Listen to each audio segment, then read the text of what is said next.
The dust swirled thick as her uncle's voice cut through the air. She's worth 20 sacks of grain. Take her or leave her. Alara Wynne, 19 years old, stood frozen beside a wagon, her heart shattering as the men circled her like wolves eyeing fresh meat.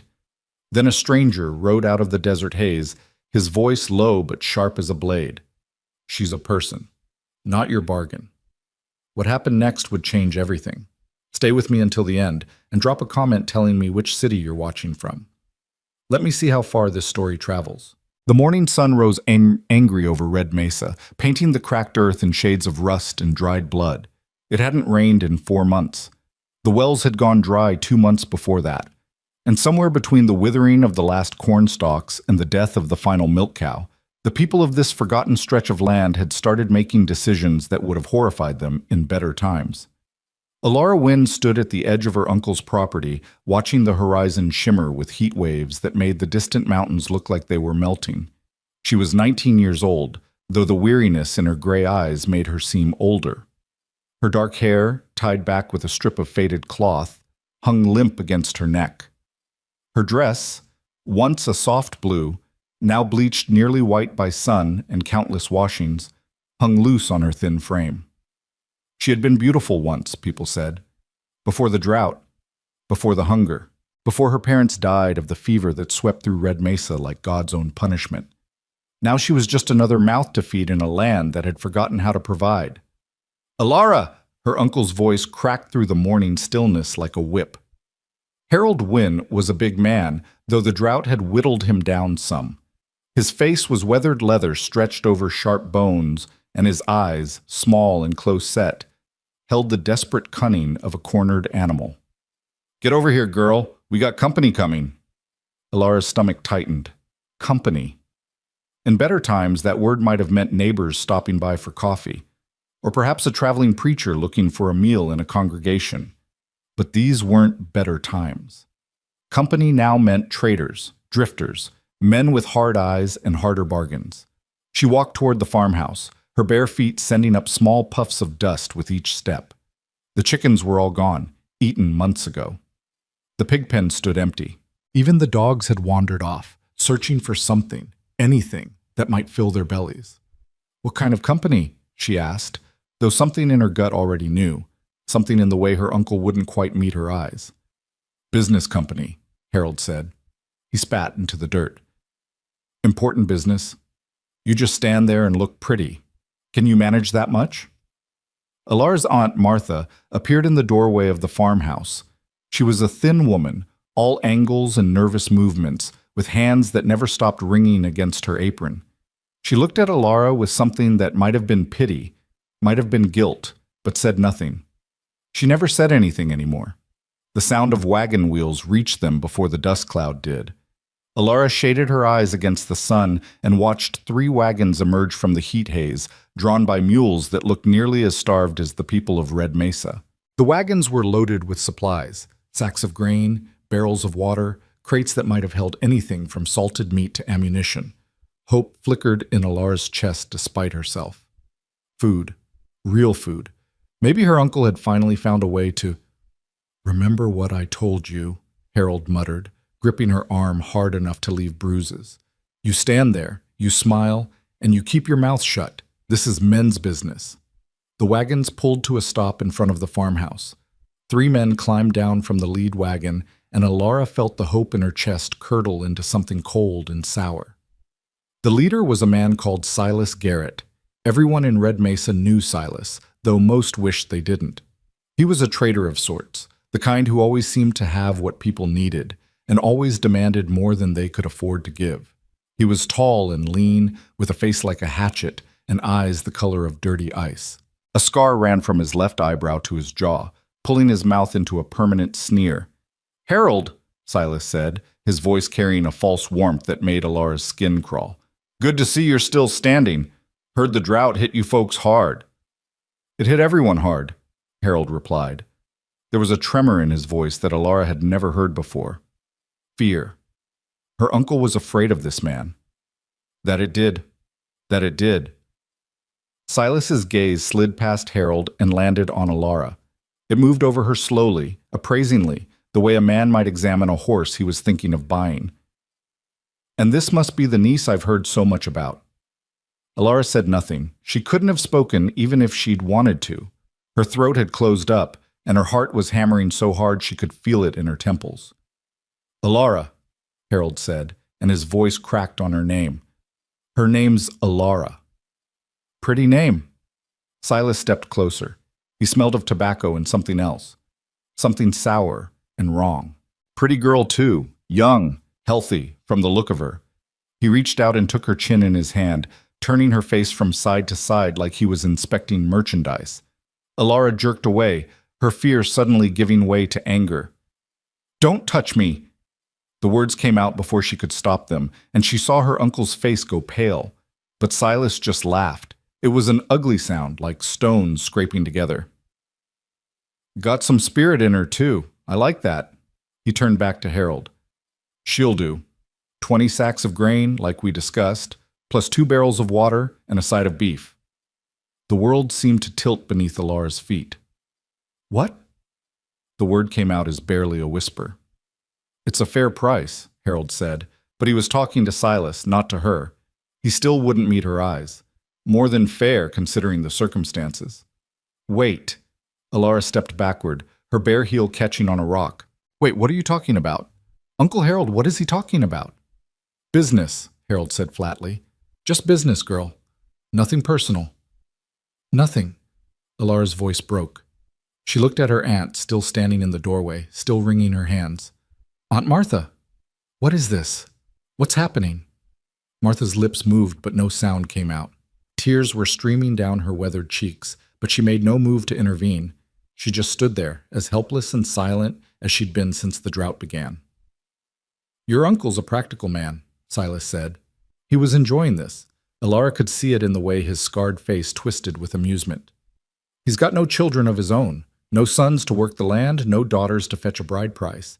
Just a dead brother's girl eating what little food he's got. Can't hardly blame him for wanting to get some value out of the arrangement. You're selling me.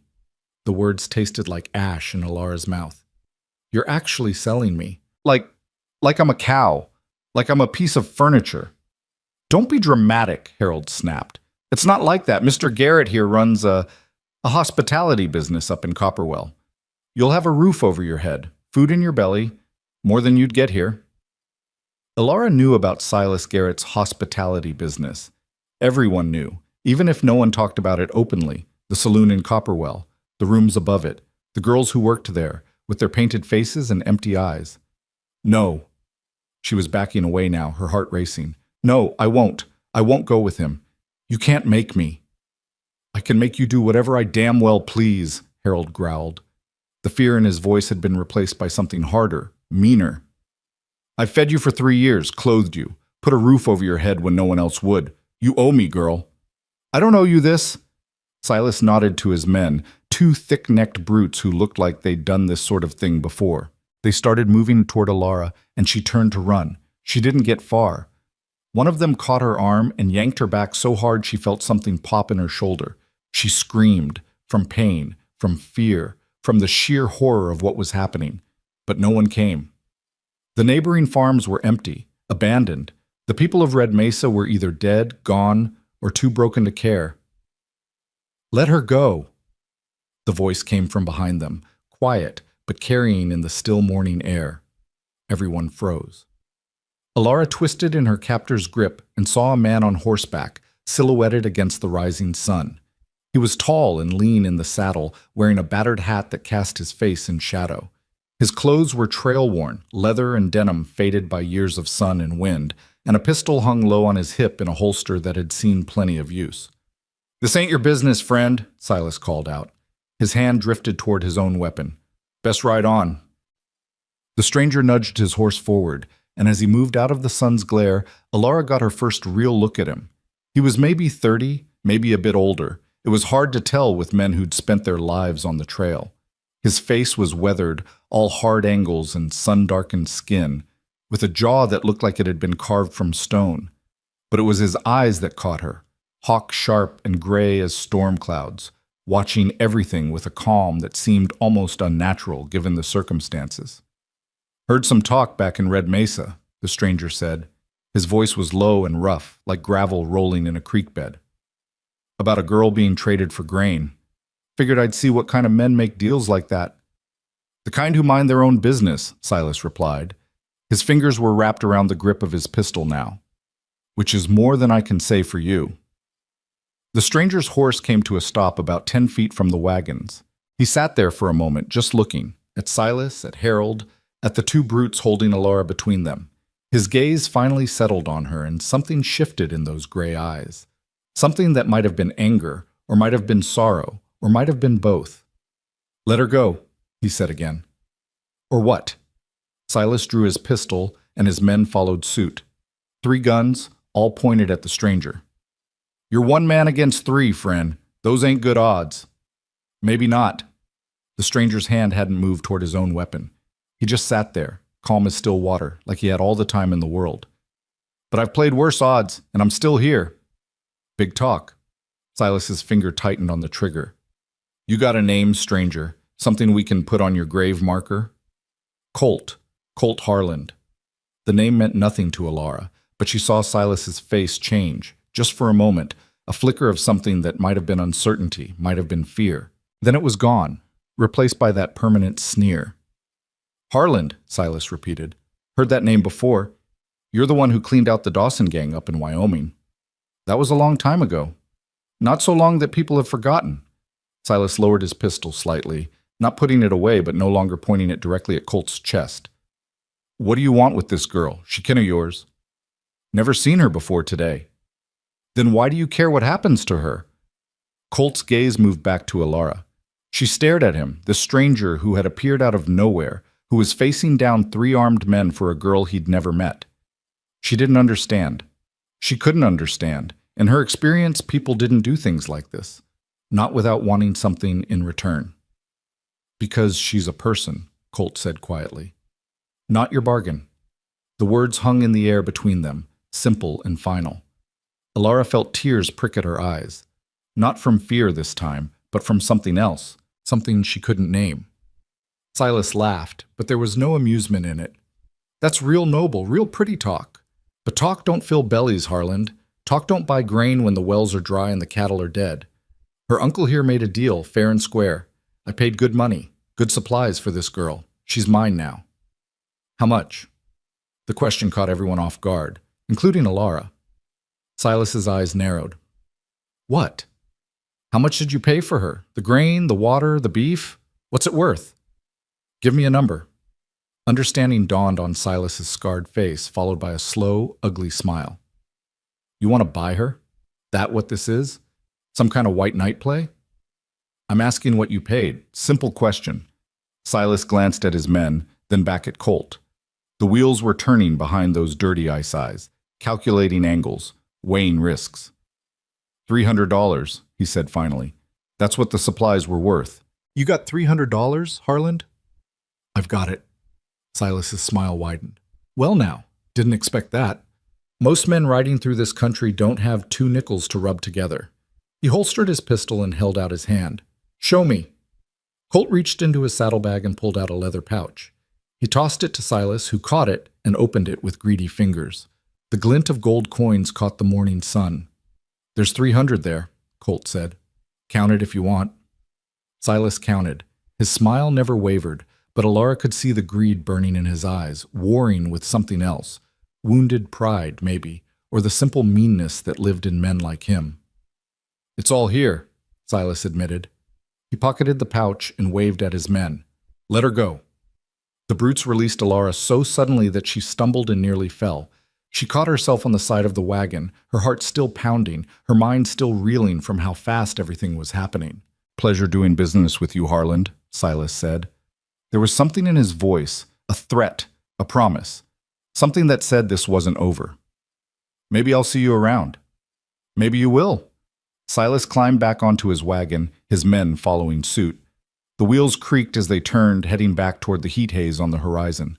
Alara watched them go, her fingers white-knuckled on the wagon's edge. Girl. She turned. Colt Harland had dismounted and was standing a few feet away, leading his horse by the reins. Up close he seemed even taller, even more weathered. The pistol on his hip looked well-maintained, the handle worn smooth from years of use.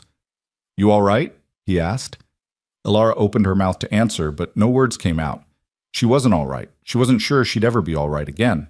She'd just been sold by the only family she had left, bought by a stranger for reasons she couldn't fathom, and the world she thought she knew had crumbled to dust around her. "Now hold on just a minute," Harold's voice cut through her daze. Her uncle was striding toward them, his face flushed with something that might have been anger or might have been shame. "That's my niece you just bought, mister. What do you intend to do with her?" Colt looked at Harold with those storm-gray eyes, and Alara saw her uncle actually take a step back. There was something in Colt's gaze, a coldness, a hardness, that made it clear he was capable of violence, even if he seemed disinclined toward it. "I intend to give her a choice," Colt said. "Something you never did. She's just a girl. She doesn't know what's good for her." "Maybe not, but that's for her to figure out, not you." Colt turned back to Alara. "You can come with me. I've got a ranch about 2 days' ride from here. Honest work, if you want it. Or I can take you to the nearest town, and you can make your own way from there. Your choice." Alara stared at him. Her mind was spinning, trying to make sense of what was happening. "Why?" she managed. "You don't know me. You paid $300 for someone you've never met. Why would you do that?" Colt was quiet for a long moment. When he spoke, his voice was softer than she'd expected. "Because I was somewhere once," he said. "Somewhere bad. And someone helped me when they didn't have to. I've been trying to pay that back ever since." He held out his hand. "You don't have to trust me, but you don't have to stay here either." Alara looked at his hand, looked at her uncle, red-faced and impotent, looked at her aunt, still standing in the doorway, still crying those silent tears. She thought about the life she'd lived for the past 3 years, the meals that were never quite enough, the clothes that were always someone else's cast-offs, the way Harold looked at her sometimes, like she was a burden, an obligation, something to be endured rather than loved. She thought about what would have happened if Colt hadn't ridden up when he did. Silas Garrett's saloon, the rooms above it, the girls with their painted faces and empty eyes. She took his hand. His grip was firm and calloused, the hand of a man who'd spent his life working hard. He helped her up onto his horse, a chestnut mare with kind eyes and a steady gait, and swung up behind her. "You're making a mistake," Harold called after them. "You hear me, girl? You're making a mistake." Alara didn't answer. She didn't look back. She just held on to the saddle horn and watched the farmhouse grow smaller behind them until it was just a speck on the horizon, and then nothing at all. They rode in silence for the better part of an hour. The sun climbed higher, burning away the last of the morning coolness and replacing it with the dry, merciless heat that had become the only constant in this drought-stricken land. Alara felt sweat trickle down her back, soaking into the thin fabric of her dress. Her shoulder ached where Silas's man had grabbed her, and her throat was parched. Colt seemed to sense her discomfort. He reached around her and pulled a canteen from his saddlebag, pressing it into her hands. "Drink," he said. "There's a creek about an hour ahead. We can refill there." Alara drank. The water was warm and tasted of leather, but it was the sweetest thing she'd ever tasted. She made herself stop before she'd emptied the canteen, painfully aware that water was precious out here. "Thank you," she said, handing it back. Colt took a small sip himself, then hung the canteen back on the saddle. "You got a last name?" "Wynn. Alara Wynn." "How long were you living with your uncle?" 3 years. Since my parents died." "Fever?" She nodded, surprised that he'd guessed. "It swept through Red Mesa in the spring of '72. Took almost a quarter of the town before it burned itself out." "I'm sorry." The words were simple, unadorned, but somehow they meant more than all the flowery condolences she'd received at her parents' funeral, maybe because they came without expectation, without the weight of obligation. "Where are we going?" she asked, changing the subject before she could start crying again. "My place. It's called the Dustfall Ranch, about 40 miles south of here in the foothills of the Copper Ridge Mountains. It's not much, but there's water. A well that hasn't gone dry yet, some cattle, a few horses." "And you live there alone?" "Mostly. I've got a hand who helps out when I need it, old man named Ezra. He lives in town but comes out when there's work to be done. Alara was quiet for a moment, watching the landscape slide past. Red dirt and brown scrub, broken occasionally by the skeleton of a dead tree. Everything was dying out here. Everything except, apparently, Colt Harlan's ranch. "Why did you really help me?" Colt didn't answer right away. When he did, his voice was carefully neutral. "I told you, someone helped me once." "That's not the whole story." "No, but it's the part I feel like telling right now." Fair enough, she thought. They were strangers, after all. Just because he'd spent $300 on her freedom didn't mean he owed her his life story. Didn't mean she owed him anything either, despite what he'd said about giving her a choice. The sun had passed its zenith by the time they reached the creek Colt had mentioned. It was little more than a trickle, really, a thin ribbon of water winding through a rocky streambed that had probably been 3 times as wide in better years. But it was water, cool and clear, and Alara nearly wept at the sight of it. Colt helped her down from the horse and let her drink her fill while he refilled the canteen and let the mare drink from a shallow pool. Alara knelt at the water's edge, scooping handfuls to her lips, feeling the blessed coolness spread through her parched body. "We should rest here for a bit," Colt said. "The heat's at its worst. Better to ride in the evening." He led the horse to a patch of shade beneath a rocky overhang and began unpacking a small bundle from the saddlebag. A moment later, he handed Alara a piece of jerky and a hard biscuit. "It's not much," he said, "but it'll keep your strength up." Alara accepted the food gratefully. The jerky was tough and salty, the biscuit dry as dust, but after 3 years of her uncle's meager portions, it tasted like a feast. They ate in silence, sitting in the shade while the sun hammered down on the world outside. Alara studied Colt from the corner of her eye, trying to make sense of him. He moved with an economy of motion that spoke of long practice, every gesture precise and unhurried. His hands were scarred, old scars, faded white against his tanned skin, and there was a small puckered mark on his left forearm that looked like it might have come from a bullet. "You're staring," he said without looking up. Alara felt her cheeks flush. "Sorry, I don't understand you." "Nothing to understand. I'm just a man who raises cattle and minds his own business." Men who mind their own business don't ride into situations like the one back there. Don't spend $300 on a girl they've never met. Colt was quiet for a long moment. When he finally spoke, his voice was distant, like he was talking about someone else entirely. "I wasn't always a rancher," he said.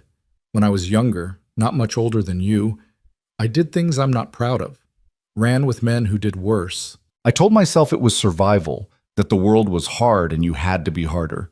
But the truth is, I was just angry. Angry at life, angry at God, angry at everyone who'd ever hurt me." He paused, his gray eyes fixed on some point in the distance. "Then one day, I woke up and realized I'd become the kind of man I used to fear, the kind who takes what he wants and doesn't care who gets hurt. And I decided I didn't want to be that man anymore." "So you became a rancher." "I became someone who tries to do right, when I can. Someone who doesn't look the other way when people are being hurt." He finally looked at her, and there was something raw in his gaze, something vulnerable. "I can't undo what I did in the past, but I can try to be better now. That's all any of us can do." Alara didn't know what to say to that, so she said nothing, just sat there in the shade and thought about all the people who had looked the other way when she needed help. Her aunt, her neighbors, an entire town that had watched her starve and said nothing. And then Colt Harlan had ridden out of the desert, a stranger with storm-gray eyes and a $300 conscience, and everything had changed. "Thank you," she said quietly. "I don't know if I can ever repay you, but thank you." "You don't owe me anything," Colt said firmly. "That's the whole point. You don't owe anyone anything. Your life is yours. What you do with it from here on out, that's your choice, no one else's." They rode through the evening and into the night, stopping only when the moon was high and the horse was too tired to go on. Colt made camp in a shallow gully, hidden from the road by a stand of scraggly pines. He built a small fire, just big enough to take the edge off the night's chill, and laid out a bedroll for Alara. "You should sleep," he said. "We've got another day's ride ahead of us." "What about you?" "I'll keep watch." He settled against a boulder, his hat pulled low over his eyes, his hand resting on the pistol at his hip. Old habit. Alara lay down on the bedroll, pulling Colt's coat, which he'd insisted she take despite her protests, up to her chin. The ground was hard. The night sounds unfamiliar, but exhaustion dragged her down into sleep almost immediately. She dreamed of Silas Garrett's saloon, of painted faces and empty eyes, of her uncle's voice saying, "She's worth 20 sacks of grain, take her or leave her." She woke in a cold sweat, her heart pounding, and found Colt sitting exactly where she'd left him, his gray eyes reflecting the dying embers of the fire. "Nightmare?" he asked. She nodded, not trusting her voice. "They'll fade," he said quietly. "Eventually. The brain's way of working through things it can't make sense of." He handed her the canteen. "Drink. It helps." She drank, and slowly her heart rate returned to normal. The stars wheeled overhead, vast and indifferent, and somewhere in the distance a coyote howled. "What happens when we get to your ranch?" Alara asked. "Whatever you want. Like I said, there's work if you want it. Honest work, cooking, cleaning, helping with the animals. I'll pay you fair wages, same as I'd pay anyone. Or if you'd rather move on, I can give you enough money to get to the nearest big town. San Antonio, maybe, or El Paso. You could start over somewhere no one knows you. And if I wanted to stay?" Colt looked at her then, really looked, and she saw something flicker in his eyes, surprise maybe, or something softer. "Then you'd be welcome," he said simply. "For as long as you like." Alara didn't make a decision that night. She wasn't ready to. Too much had happened too fast, and she needed time to sort through the wreckage of her old life before she could start building a new one. But as she lay back down on the bedroll and watched the stars spin slowly overhead, she felt something she hadn't felt in years. Hope. They reached the Dustfall Ranch late the following afternoon. Alara had expected something small, maybe a bit run down. A bachelor's homestead, functional but neglected. What she found instead took her breath away. The ranch sat in a shallow valley at the base of the Copper Ridge Mountains, sheltered from the worst of the drought by a ring of low hills and a creek that actually had water in it, real water, flowing and clear and seemingly endless. The main house was built of stone and timber, solid and well-maintained, with a wide porch that wrapped around 3 sides. Behind it stood a barn, a bunkhouse, and a series of corrals where horses grazed on grass that was actually green. "How?" Alara breathed. "How is any of this possible?" "Spring-fed creek," Colt said. "Comes down from the mountains. It's why I bought this place 10 years ago. Figured if things ever got bad, the water would be worth more than gold." He smiled just a little. "Turns out I was right." He helped her down from the horse and led her toward the house. The front door opened before they reached it, and an old man emerged, short and wiry, with a face like crumpled leather and eyes that sparkled with curiosity. "Well, well," the old man said. "Didn't expect you back so soon, Colt, and certainly didn't expect you to bring company. Ezra, this is Alara Wynn. She'll be staying with us for a while." Colt glanced at Alara. "Alara, this is Ezra Crow, best ranch hand in Texas, even if he is too old to admit it." "Too old?" Ezra snorted. "Boy, I was breaking horses before your daddy was born. Show some respect." But his eyes were kind as they settled on Alara. "Welcome to Dustfall, miss. You look like you could use a hot meal and a bath. Not necessarily in that order." Alara found herself smiling despite everything. "A bath sounds like heaven." "Then a bath you shall have." Ezra waved her toward the house. "I'll heat some water. Colt, you put up that horse before she collapses. Poor thing looks run ragged." Colt nodded and led the mare toward the barn, and Alara followed Ezra into the house. The interior was clean and simple. Wood floors, whitewashed walls, furniture that was sturdy rather than fancy. A stone fireplace dominated one wall, and through a doorway Alara could see a kitchen with a cast-iron stove and shelves lined with jars and cans. "Guest room's through there," Ezra said, pointing to a door at the end of a short hallway. "Ain't been used in a while, but the sheets are clean and the bed's comfortable. I'll bring the tub in when the water's hot." "Thank you." The words seemed inadequate, but Ezra just waved them away. "Don't thank me yet. Wait till you've tried my cooking." True to his word, Ezra produced a copper tub and enough hot water to fill it halfway. Alara soaked until the water went cold, watching the grime of the trail float away from her skin. When she finally emerged, she found a clean dress laid out on the bed.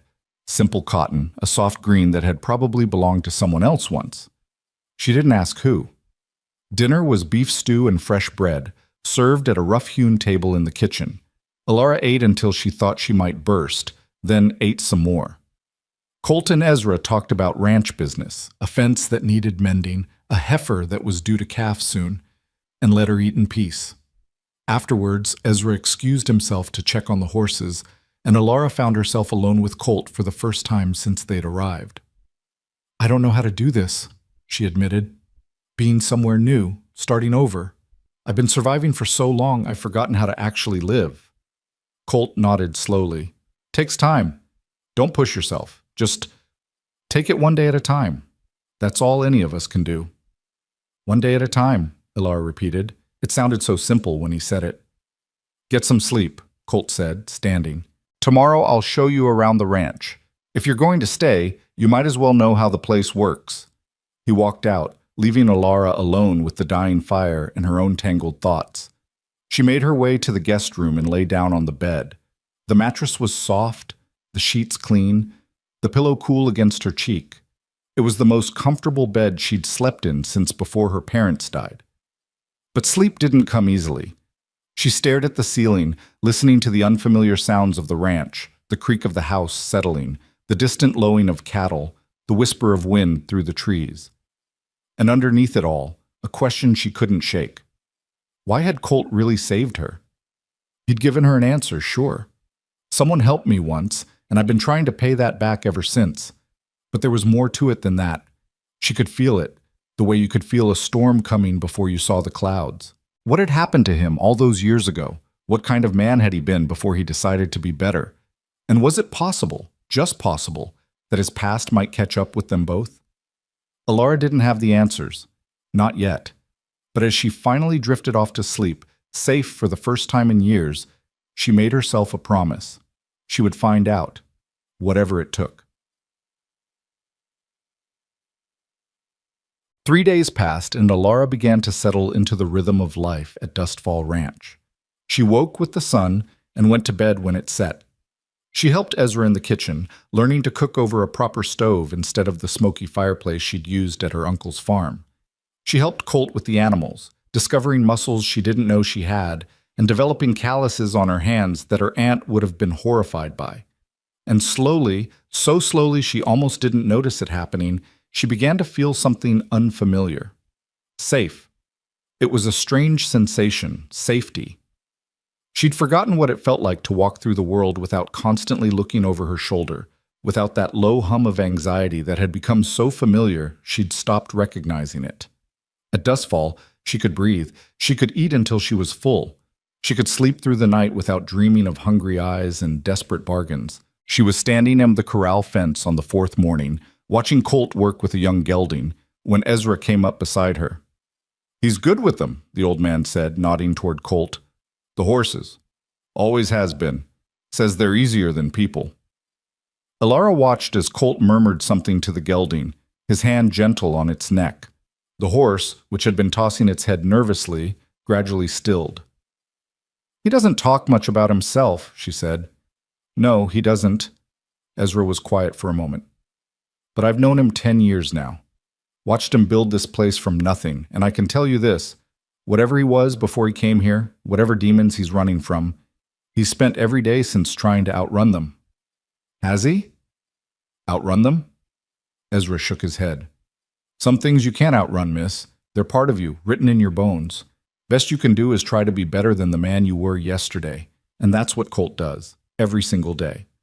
The gelding was calm now, nuzzling at Colt's pocket for the treat it knew was there. Colt produced a bit of dried apple and let the horse lip it from his palm, a rare smile crossing his weathered face. "Why are you telling me this?" Alara asked. Ezra looked at her, and his eyes were surprisingly sharp. "Because you're running from something too, girl. I can see it in you, same as I saw it in him, and I want you to know, whatever you're carrying, you don't have to carry it alone. Not anymore." He walked away before she could respond, heading back to the house with his hitching gait. Alara watched him go, something thick and hot pressing against the back of her throat. She turned back to the corral just as Colt looked up. Their eyes met across the dusty space, and for a moment neither of them moved. Then Colt nodded, just once, a small acknowledgement, and returned to his work. And Alara felt the first fragile tendrils of something new take root in her chest. It wasn't love, not yet, maybe not ever. But it was connection, a thread stretching between two broken people, each trying to find their way back to wholeness. For now, that was enough. That night, the men who had bought her came back. Alara was in the kitchen, washing the dinner dishes, when she heard hoofbeats in the distance. A lot of them, too many for a friendly visit. She dried her hands and went to the window, peering out into the gathering dusk. Her heart froze.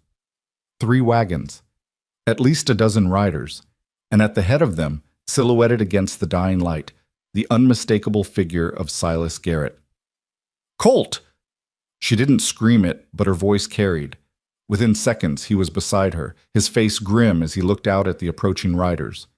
"Get in the back room," he said quietly. "Bar the door. Don't come out until I tell you." "What are you going to do?" But he was already moving, striding toward the front door with a purpose that made her blood run cold. "Colt, wait!" He turned just for a moment, and his gray eyes met hers. "I told you," he said.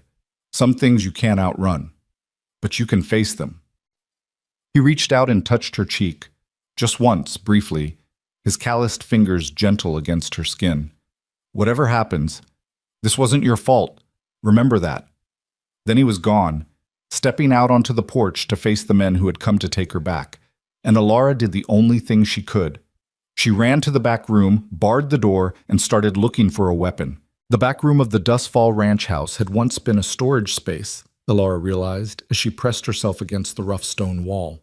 Crates and barrels lined the walls, dusty with disuse, and the single window was small and high, barely large enough to let in the fading light. She could hear voices outside now, Colt's, low and steady, and Silas Garrett's, sharp with ugly amusement. Her hands were shaking as she searched the room for anything she could use as a weapon. A rusted shovel leaned against one corner. An old axe handle, missing its head, stood propped beside a barrel of nails. Neither would do much against a dozen armed men, but they were better than nothing. She grabbed the shovel and pressed her ear to the barred door, straining to hear. "You made a mistake, Harland." Silas's voice carried clearly through the evening air. "A $300 mistake. That girl belongs to me now, fair and square. I paid for her twice, once to her uncle, once to you. She doesn't belong to anyone." Colt's voice was calm, almost eerily so. "That's not how people work." "That's exactly how people work. Everything's got a price, everything's for sale. You just haven't been desperate enough to learn that yet." There was a pause, then Silas laughed. "Or maybe you have. Word is you know exactly what it's like to be bought and sold. Word is you used to run with the Dawson boys before you got religion." Alara's breath caught. The Dawson gang. She'd heard stories, everyone had. They'd terrorized the territories for years before someone finally put them down. Robbers, killers, men who did things that made decent folks cross themselves and look away. And Colt had been one of them? "That was a long time ago," Colt said. "Maybe so. But a man doesn't change, Harland. Not really. Not down deep where it counts. You can play rancher all you want, build your fences and tend your cattle, but underneath all that, you're still the same cold-eyed killer who rode with Dutch Dawson, the same man who burned down that farmhouse in Cimarron with the family still inside." Silence. Long and heavy and terrible. "I didn't," Colt started. "Didn't what? Didn't light the match?" "Maybe not. But you were there, you watched, and you didn't do a damn thing to stop it." Silas's voice dripped with cruel satisfaction. "So don't stand there and lecture me about morality, Harland. Don't pretend you're any better than me. We're the same, you and I. The only difference is I'm honest about what I am." Alara's heart was pounding so hard she could feel it in her temples. She wanted to believe it wasn't true, that the man who had saved her, who had shown her kindness without asking for anything in return, couldn't have done the things Silas was describing, but she remembered the scars on his hands, the bullet mark on his arm, the way he'd said, "I did things I'm not proud of." You came here for the girl, Colt said finally. His voice had changed, harder now, with an edge that hadn't been there before. You're not getting her. See, that's where you're wrong. Silas's voice moved, and Alara heard the creak of leather as men dismounted. I've got 12 guns here, Harland. You've got one. Even if you were still the man you used to be, those odds aren't survivable. Maybe not, but I'll take at least 3 of you with me before I go down. Maybe 4. Question is, there was the distinctive click of a pistol being cocked. Which 3? The silence that followed was thick enough to choke on. You're bluffing, Silas said, but there was uncertainty in his voice now. Try me. More silence. Then a different voice, one of Silas's men.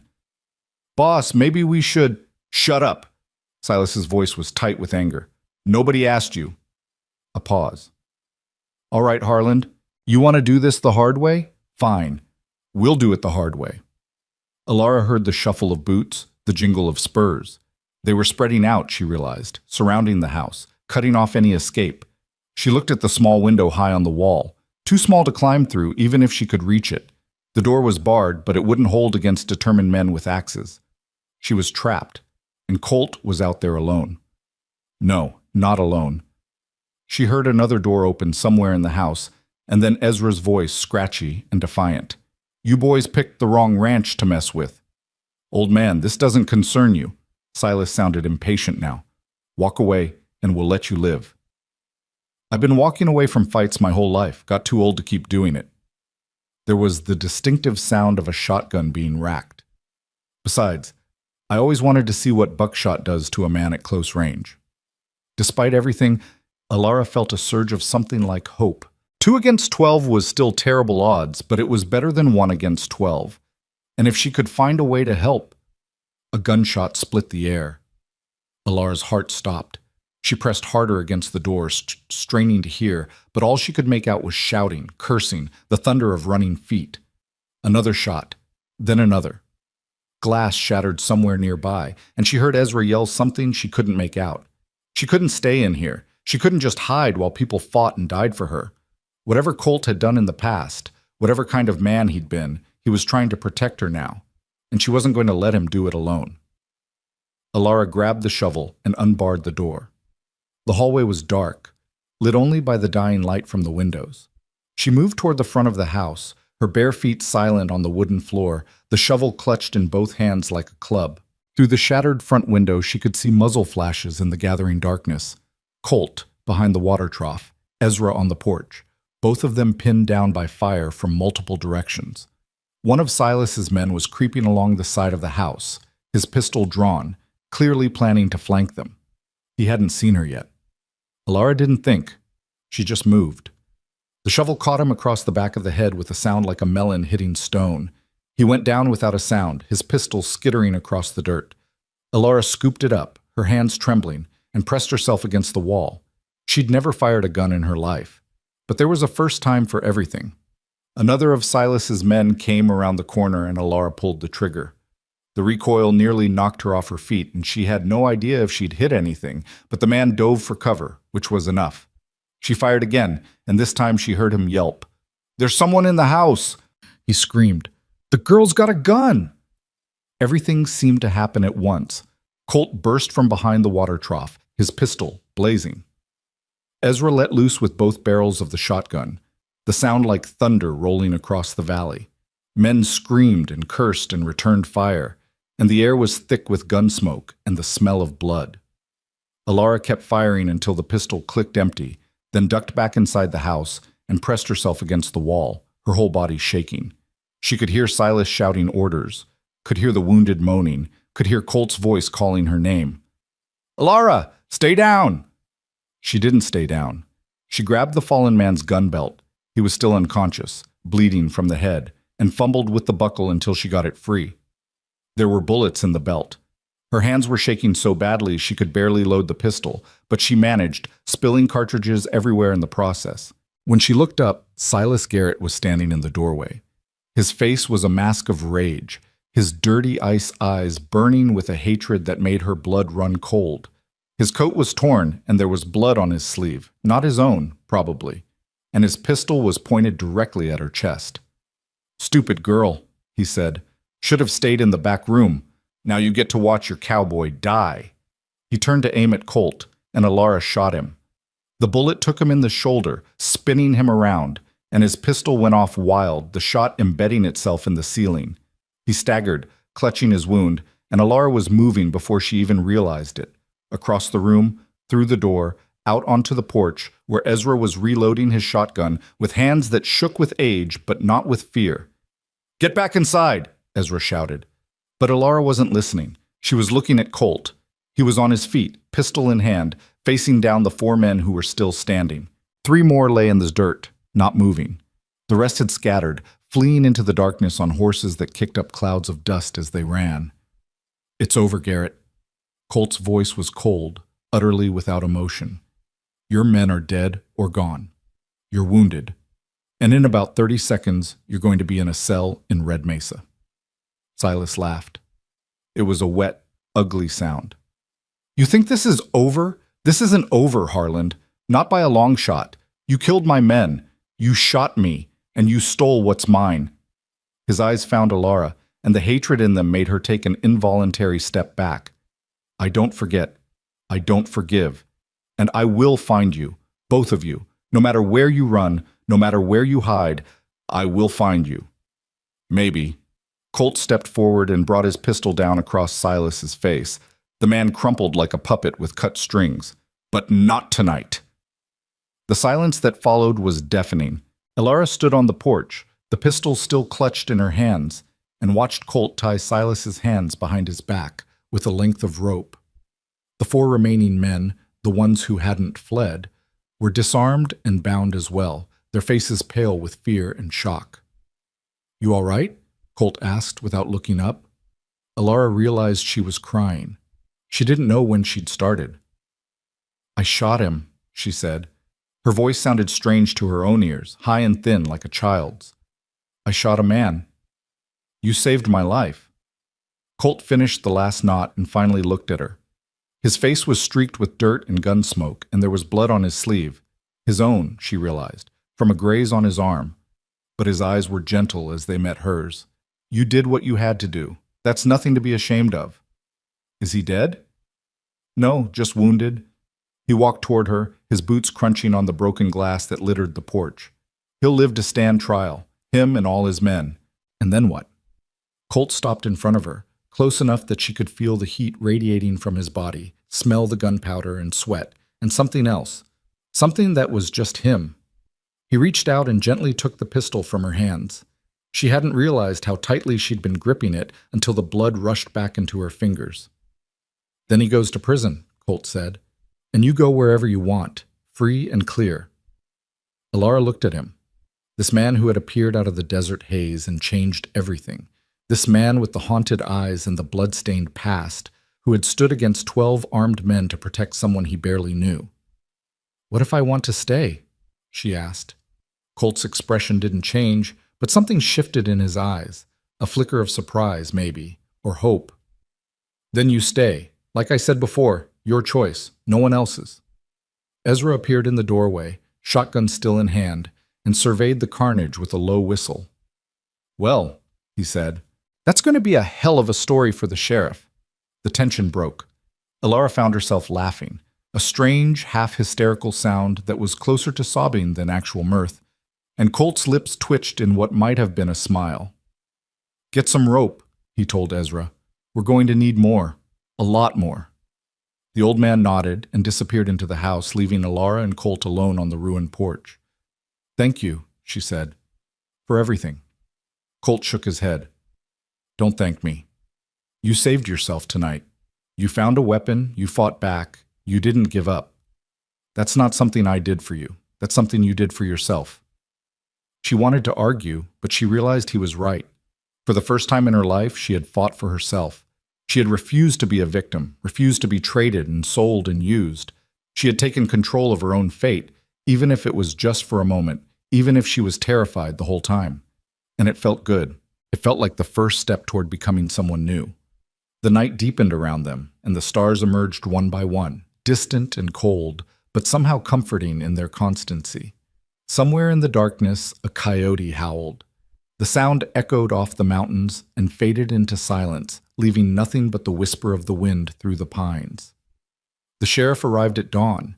His name was Tom Hollister, and he was a big man with a thick mustache and the weary eyes of someone who had seen too much and expected nothing good. He surveyed the bound prisoners, the scattered bodies, the bullet holes pockmarking the walls of the ranch house, and then he looked at Colt with something that might have been respect. "Heard there was trouble out this way," Hollister said. "Didn't expect to find a small war." "They came for the girl." Colt nodded toward Alara, who was standing by the water trough, her arms wrapped around herself against the morning chill. "I told them she wasn't for sale." Hollister's eyes moved to Silas, who was sitting in the dirt with his hands bound behind his back, his face pale from blood loss and humiliation. "Silas Garrett, should have known you'd be mixed up in this." "That man attacked us," Silas spat. "He killed my men. He shot me. I want him arrested. From what I hear, you came onto his property with a dozen armed men." Hollister's voice was flat. "That's not a social call, Silas. That's an assault. And given what I know about your hospitality business up in Copperwell, I'd say you got off light. You can't. I can, and I will." Hollister turned to his deputies. "Get these men loaded up. The wounded go to the doctor first, then the jail. The dead." He looked at the bodies lying in the morning light. "Get them buried proper. Even scum like this deserves that much." It took most of the morning to sort everything out. Statements were taken, wounds were tended, and the deputies hauled away the living and the dead alike. By the time the last wagon rolled off toward Red Mesa, the sun was high, and Alara was so tired she could barely stand. "You should sleep," Colt said. He was leaning against the porch rail, a mug of coffee in his hand, looking like a man who hadn't rested in days. "The guest room's still yours." "What about you?" "I'll manage. Got fences to check, cattle to feed, ranch doesn't run itself." Alara hesitated. There was something she needed to say, had been needing to say since the moment she'd heard Silas's accusations in the darkness. "What he said about you," she began. "About the Dawson gang. About that farmhouse in Cimarron. Was it true?" Colt's face went very still. He set down his coffee mug with careful precision, as if he was afraid of breaking it. "Some of it," he said finally. "Not all, but enough." "Tell me." He looked at her then, and the pain in his eyes was so raw, so naked, that she almost took back the request. But she didn't. She needed to know who this man really was. The man who had saved her, the man who had fought for her, the man who might be the first person to ever see her as something more than a burden or a bargain. "I was 17 when I joined up with Dutch Dawson," Colt said. His voice was flat, distant, like he was reading from a book about someone else's life. "My parents were dead, killed in a Comanche raid when I was 12. I'd been drifting ever since, doing whatever I could to survive. Picking pockets, running cons, stealing food when I couldn't buy it." He paused, his eyes fixed on some point in the middle distance. "Dutch found me in a saloon in El Paso. I'd just got caught cheating at cards, and the man I'd cheated was about to put a bullet in my brain. Dutch walked in, put a gun to the man's head and said, 'This one's mine.' And that was that. I belonged to the Dawson gang." "You were just a boy," Alara said softly. "I was old enough to know the difference between right and wrong, and I chose wrong. For 5 years I chose wrong, every single day." Colt's jaw tightened. "I told myself it was survival, told myself I didn't have a choice, but that was a lie. There's always a choice. I just didn't have the courage to make the right one." "And the farmhouse?" Colt closed his eyes. "That was the worst night of my life. Dutch got it into his head that the farmer had money hidden somewhere. Gold from the California rush, supposedly. Turns out it was just a rumor, but Dutch didn't find that out until after he'd burned the place down. The farmer, his wife, their 3 children," his voice cracked. "I was supposed to keep watch. I heard the screaming, and I stood there. I didn't try to stop it. I didn't try to help. I just stood there and let it happen." Alara didn't know what to say. The horror of what he was describing was almost too much to comprehend. But she forced herself to keep listening, to keep watching his face as he laid bare the darkest part of his soul. "That was the night I left," Colt continued. "I waited until everyone was asleep, And I ran. Rode as far and as fast as I could, didn't stop until I'd put 3 states between me and the Dawson gang. He opened his eyes and looked at her. A year later, a posse caught up with them in Wyoming. Dutch and most of his men were killed in the shootout. The ones who survived went to prison. I heard about it from a newspaper, sitting in a saloon somewhere in Colorado. And you never went back? Never. I came here, bought this ranch, started over. Told myself I could be someone new, someone better. A bitter smile crossed his face. But Silas was right about one thing. You can't outrun what you are. You can only try to be better than the man you were yesterday. Alara was quiet for a long moment, letting his words settle into the spaces between them. She thought about her own past, the 3 years of slow starvation, the morning her uncle had bartered her like livestock, the moment she'd taken that shovel and swung it at a man's head. We've both done things we're not proud of, she said finally, things we can't undo. But that doesn't mean we have to let them define us. You told me that my life was my own, that I could choose what to do with it. Doesn't the same thing apply to you? Colt stared at her. For a moment he looked almost vulnerable, like the 17-year-old boy who had stood outside a burning farmhouse and done nothing. I never thought about it that way, he admitted. Then start. Alara reached out and took his hand. His skin was warm, calloused, steady. We can't change the past, but we can decide what kind of people we want to be going forward, and I'd rather be the kind of person who fights for something than the kind who just gives up. Colt's fingers tightened around hers. He didn't say anything, but he didn't need to. The look in his eyes said everything. They stood like that for a long time, 2 broken people holding on to each other in the morning light. The wind rustled through the pines, and somewhere in the distance a hawk circled lazily against the blue sky. The world kept turning, indifferent to their pain and their hope and their fragile newborn connection. But for the first time in a long time, neither of them felt alone. The days that followed were quiet, almost peaceful. Colt threw himself into the work of repairing the damage from the attack. Windows were replaced, bullet holes were patched, blood was scrubbed from the porch until no trace of the violence remained. Ezra grumbled about the extra work, but pitched in without complaint, his gnarled hands surprisingly deft with hammer and nail. And Alara began to learn. She learned how to saddle a horse, how to check its hooves for stones, how to brush its coat until it gleamed in the sunlight. She learned how to mend a fence, how to string barbed wire without cutting herself, how to spot a sick calf from 50 yards away. She learned how to cook a proper meal over the cast iron stove, how to preserve meat for winter, how to bake bread that was actually edible. She learned, too, how to shoot. Colt taught her in the evenings when the work was done and the sun was sinking toward the mountains. He was a patient teacher, correcting her grip, adjusting her stance, teaching her how to breathe, how to aim, how to squeeze the trigger instead of pulling it. You're a natural, he told her one evening after she'd put 3 shots in a row through the center of a tin can 50 feet away. Better than most men I've known. Alara lowered the pistol, feeling the familiar weight of it in her hand. I never thought I'd be good at anything like this. Everyone's good at something. Most people just never get the chance to find out what. She looked at him, really looked, the way she'd been afraid to at first. The hard lines of his face had softened over the weeks, or maybe she was just seeing them differently now. The haunted look in his eyes was still there, but it had been joined by something else, something lighter. You're different, she said. Different how? I don't know. Less heavy, like you're carrying less weight than you used to. Colt considered this. Maybe I am, he said finally. Funny thing about secrets, they get lighter when you share them. Alara smiled. It was still a strange sensation, smiling. She was out of practice. But it came more easily now than it had a month ago, a week ago, even a day ago. Ezra says dinner's almost ready, she said. Something about a rabbit stew that'll make your eyes water. That man puts too much pepper in everything. I know.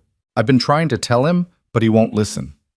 They walked back to the house together, the pistol tucked into Alara's belt, their shoulders almost touching. The first stars were appearing in the darkening sky, and the air was cool and clean with the promise of autumn. Do you think Silas meant what he said? Alara asked as they climbed the porch steps. About finding us? About not forgetting? Colt's face darkened slightly. Men like Silas always mean what they say. He'll come for us eventually, if he doesn't hang first. Does that scare you? No. Colt held the door open for her. Does it scare you? Alara thought about it. A month ago, the answer would have been yes. A month ago, she had been a terrified girl who couldn't imagine fighting back, couldn't imagine standing up for herself, couldn't imagine being anything other than a victim. But that was a month ago. No, she said, it doesn't. And for the first time, she meant it. The days shortened as autumn deepened and the work of the ranch changed with the seasons. Cattle had to be moved to lower pastures before the first snows came. Hay had to be stacked in the barn.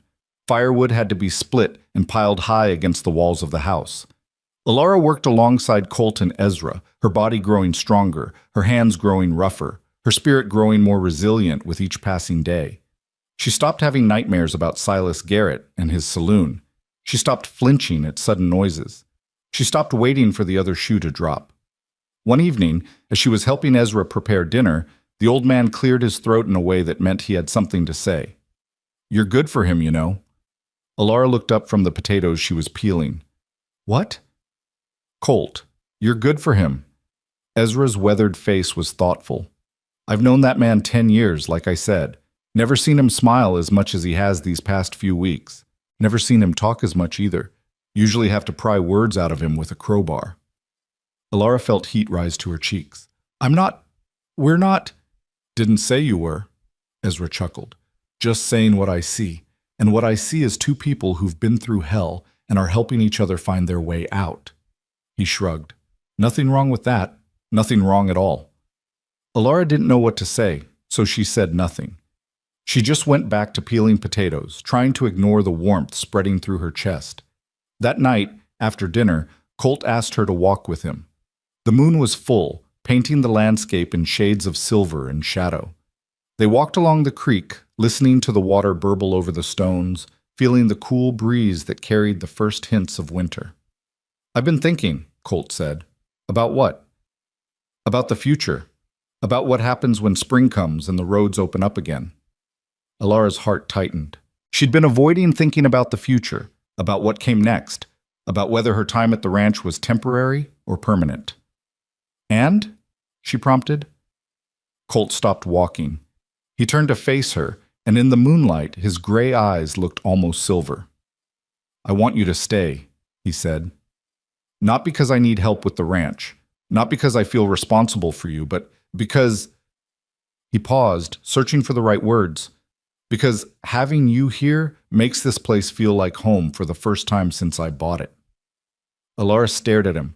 Her heart was pounding, and her mind was racing, and she couldn't seem to form a coherent thought. You don't have to answer now, Colt continued. I know it's a lot to think about, and I know you might want something else, a life, somewhere bigger, somewhere more exciting than a cattle ranch in the middle of nowhere. I'd understand if you did. I wanted you to know that the option is there, if you want it. He fell silent, watching her with an expression that was almost nervous. This hard, weathered man who had faced down 12 armed men without flinching, nervous about her answer. I don't need to think about it, Alara said. Colt's face fell slightly. I understand. No, you don't. She stepped forward, close enough to touch him, close enough to feel the warmth radiating from his body.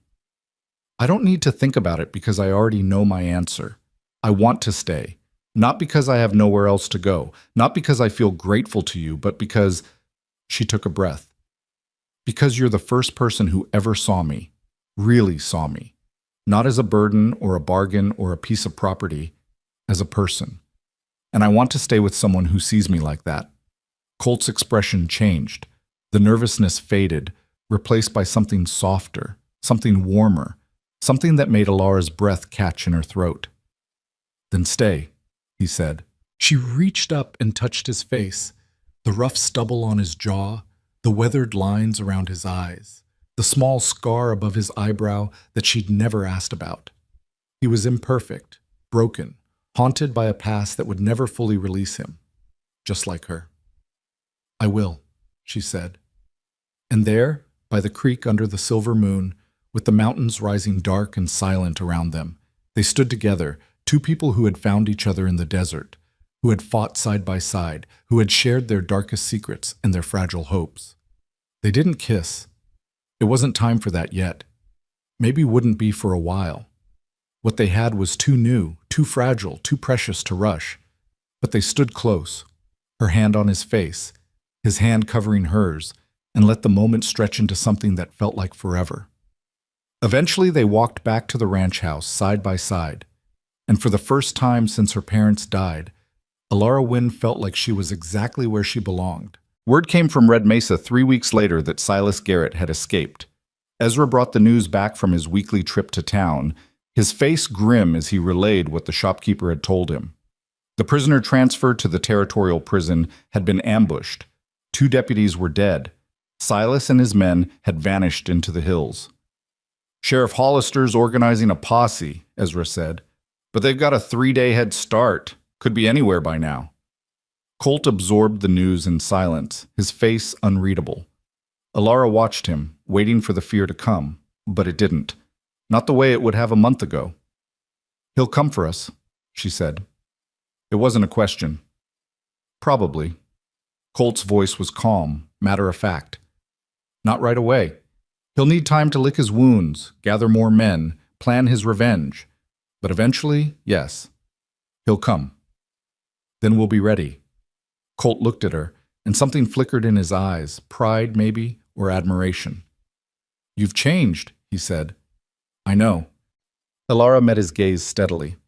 I had good teachers. They spent the next few weeks preparing, not obsessively, not fearfully, but methodically. Reinforcing the ranch house, stockpiling ammunition, drilling escape routes and fallback positions. Alara practiced shooting until she could hit a moving target from horseback.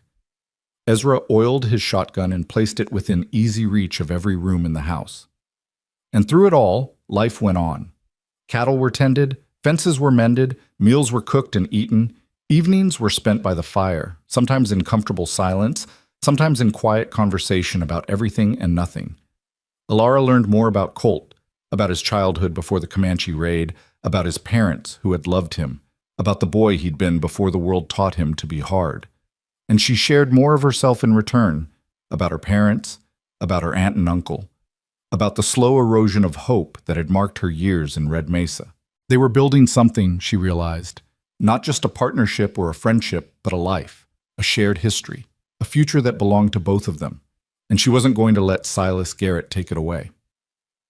The days grew colder, and the first snow fell on the Copper Ridge Mountains.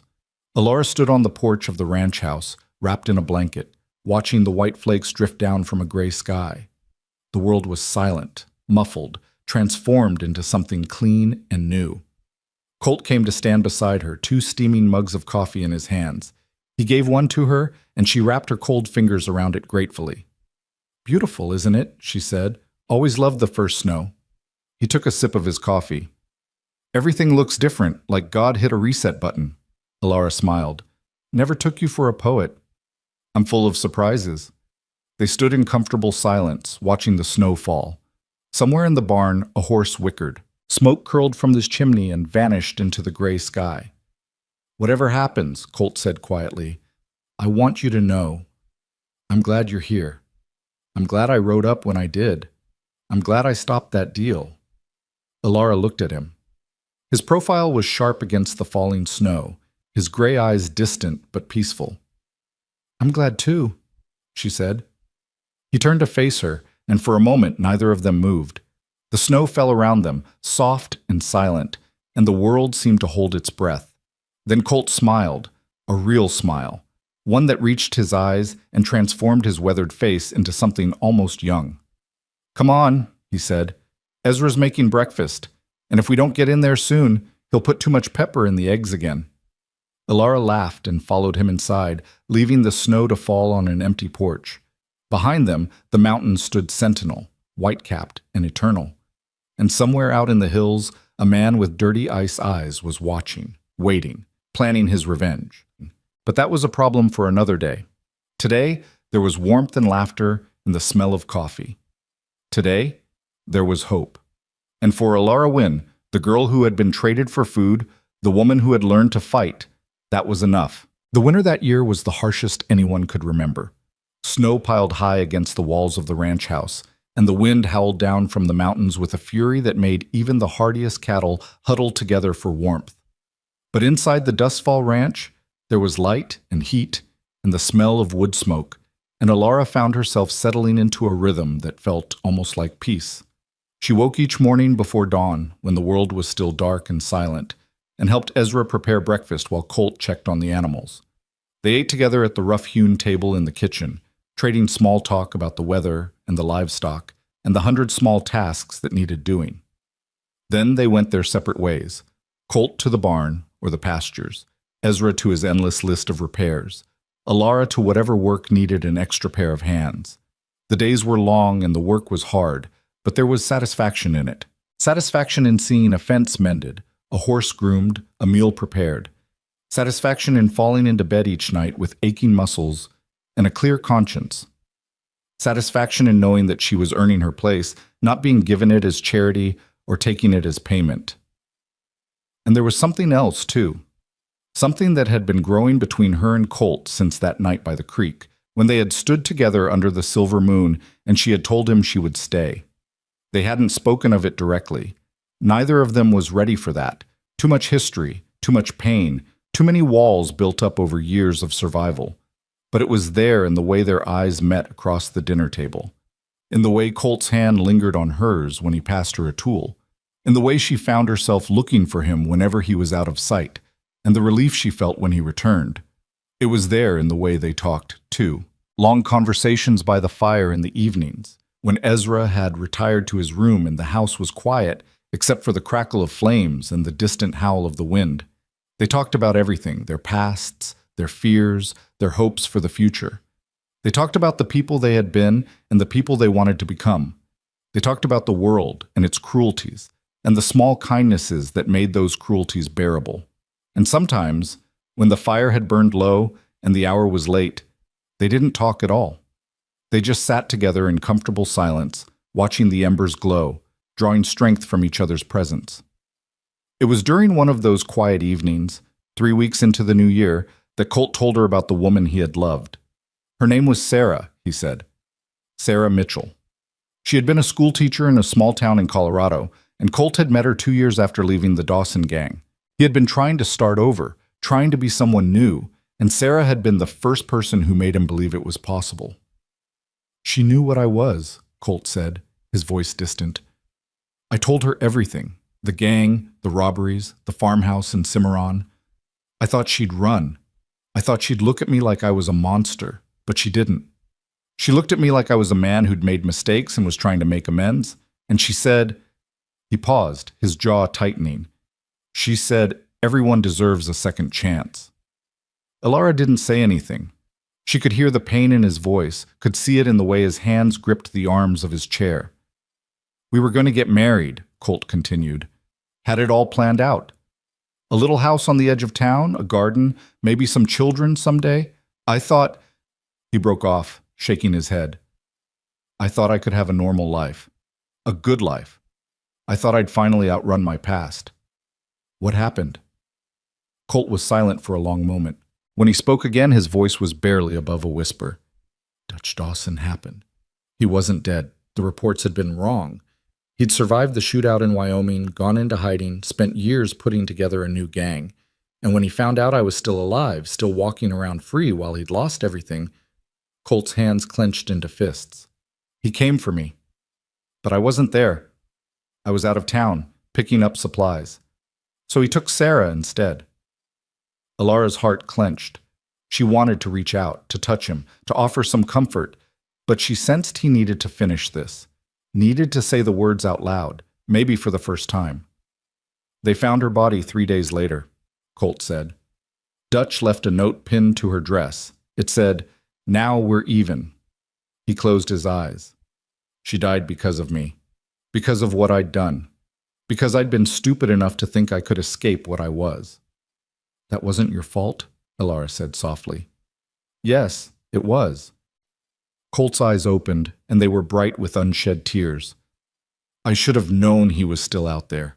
Should have been more careful. Should have... He stopped, his voice breaking. She was innocent. She'd never hurt anyone in her life, and she died because she loved a man who wasn't worth loving.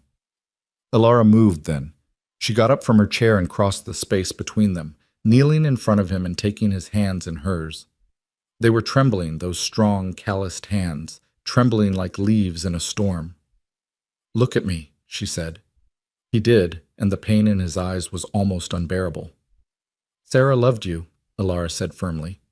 "She knew who you were, what you'd done, and she loved you anyway. She saw something in you that was worth saving, and what happened to her? That was Dutch Dawson's choice, his cruelty, his evil, not yours. But if I hadn't, you can't live your life in if-onlys." Alara squeezed his hands. "Believe me, I know. I spent 3 years in my uncle's house asking myself what I could have done differently. What if my parents hadn't died? What if I'd been smarter, more useful, more valuable? What if...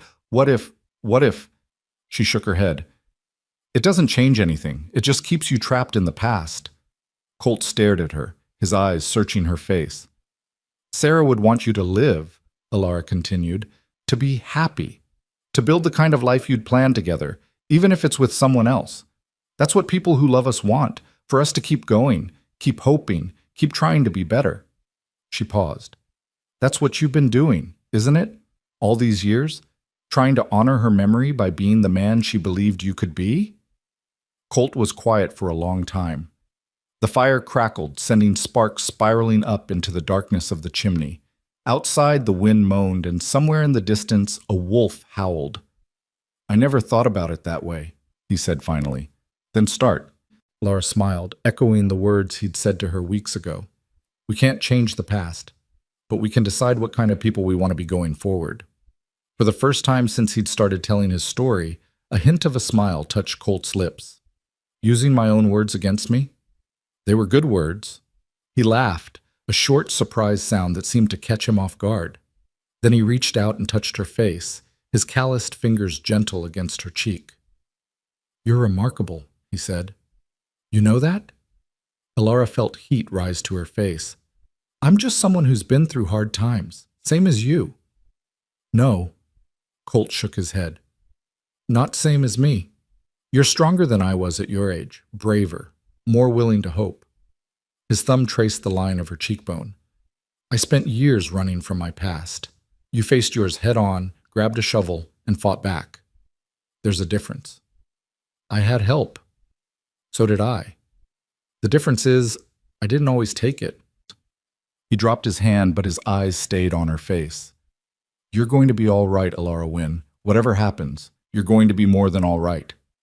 She wanted to say something, to tell him that he was going to be all right too, that they were going to be all right together, but the words caught in her throat. So instead, she just held his hands and let the moment stretch between them, full of unspoken promises and possibilities. The fire burned lower, and eventually they parted for the night. But something had shifted between them. Another wall had come down.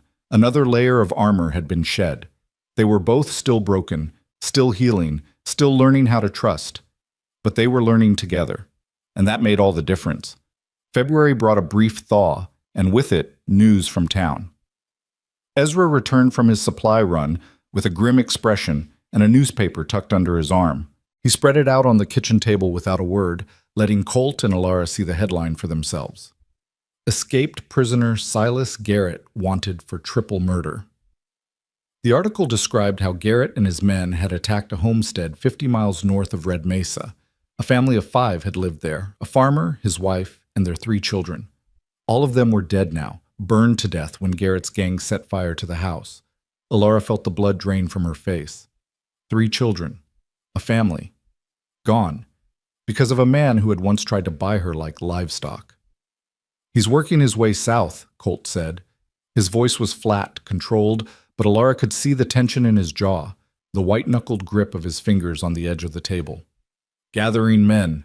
Building up his gang again." "Building up to what?" Ezra asked. "To this." Colt's eyes met Alara's. "He's coming for us. This is his way of sending a message, letting us know he hasn't forgotten. Hasn't forgiven. Then we need to go, Ilara said. Leave. Find somewhere he can't find us. He'll find us. Colt shook his head. Men like Silas, they don't give up. They don't move on. Running will just delay the inevitable, and in the meantime, more people will die. That family, his voice cracked. That family died because of me. Because I humiliated Silas in front of his men. Because I took something he thought was his. That family died because Silas Garrett is a monster, Ezra said sharply. Don't go taking credit for his evil, boy. That's not your burden to carry. Maybe not, but I can end it. Here. Now. Colt straightened up, and there was something different in his eyes, something hard and cold and determined. He wants a fight? I'll give him one. But on my terms. On my ground. You're talking about making a stand, Ilara said. I'm talking about finishing this. Once and for all. Colt turned to face her fully. I know what I'm asking. I know the risk. But if we run, more people die. More families burn. And eventually, he catches up to us anyway. Maybe when we're tired, when our guard is down, when we can't fight back. I'd rather face him now, while we're ready, than spend the rest of our lives looking over our shoulders. Ilara thought about the family in the newspaper. The father, the mother, the 3 children who would never grow up. She thought about her own parents, taken by fever before their time. She thought about all the people who had died while others looked the other way, too afraid or too weak to intervene. And she thought about the girl she had been 6 months ago, trembling beside a wagon, waiting to be traded like livestock. That girl was gone now. In her place was someone new, someone stronger, someone who had learned to fight, to hope, to stand up for herself and the people she cared about. I'm not running, she said. Colt's eyes widened slightly. Ilara, I said I'm not running. She stepped forward, her chin lifted, her voice steady. You saved me, Colt Harland. You gave me a chance to be something more than a victim. And I'm not going to repay that by running away when things get hard. She paused. Besides, if Silas Garrett wants to come after me, he'll have to go through me to do it. And I've gotten pretty good with a pistol. A ghost of a smile crossed Colt's face. That you have. So we make a stand, Ezra said. The 3 of us against however many men Garrett can scrape together. He chuckled, a dry, humorless sound. I've survived worse odds, not many, but some. We won't be alone, Colt said. I've got some credit in this territory. People who owe me favors, men who'd be willing to stand with us if I asked. He paused. And Sheriff Hollister's been hunting Garrett for months. If we can get word to him, let him know where Garrett's headed. Then we're not just defending ourselves, Ilara finished. We're setting a trap. Exactly. Ilara looked at Colt, then at Ezra, then back at Colt. The fear was still there. She would be lying if she said it wasn't. But underneath the fear was something else, something fiercer. All right, she said. Let's set a trap. The next few weeks were a blur of preparation. Colt rode out to call in his favors, returning with a handful of hard-faced men who asked few questions and demanded little in return. There was a former deputy named Jonas Creek, drummed out of the service for shooting a man who'd beaten his wife. There was a Comanche scout called 2 Ravens, who had once helped Colt track a cattle rustler across 3 counties. There was a pair of brothers, Jake and Eli Porter, who ran a freight company and had lost a shipment to Garrett's men 2 years back. And there was Sheriff Hollister, who arrived with 4 deputies and a warrant for Silas Garrett's arrest, or his body, whichever came first. You're sure he's coming here? Hollister asked, surveying the ranch with a practiced eye.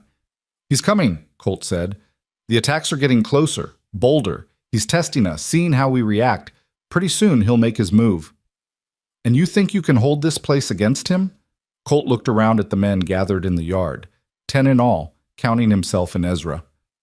I think we have a better chance here than anywhere else. The ranch is defensible. We know the terrain, and Garrett won't be expecting this much resistance. He won't be expecting any resistance, Hollister said grimly. That's not his style. He hits hard, hits fast, and hits people who can't fight back. A bunch of armed men waiting for him. He shook his head. That's going to throw him off his game. That's the idea. They spent the next several days fortifying the ranch. Windows were boarded up, with narrow slits cut for firing. Barricades were built around the main house and the barn. Supplies were stockpiled. Food, water, ammunition, enough to withstand a siege if it came to that. Alara worked alongside the men, hauling lumber, hammering nails, filling sandbags. No one questioned her presence. No one treated her like a delicate flower that needed protecting. She had proven herself in the first attack on the ranch, and that had earned her a place among them. At night, she practiced shooting with Colt until her arms ached and her ears rang.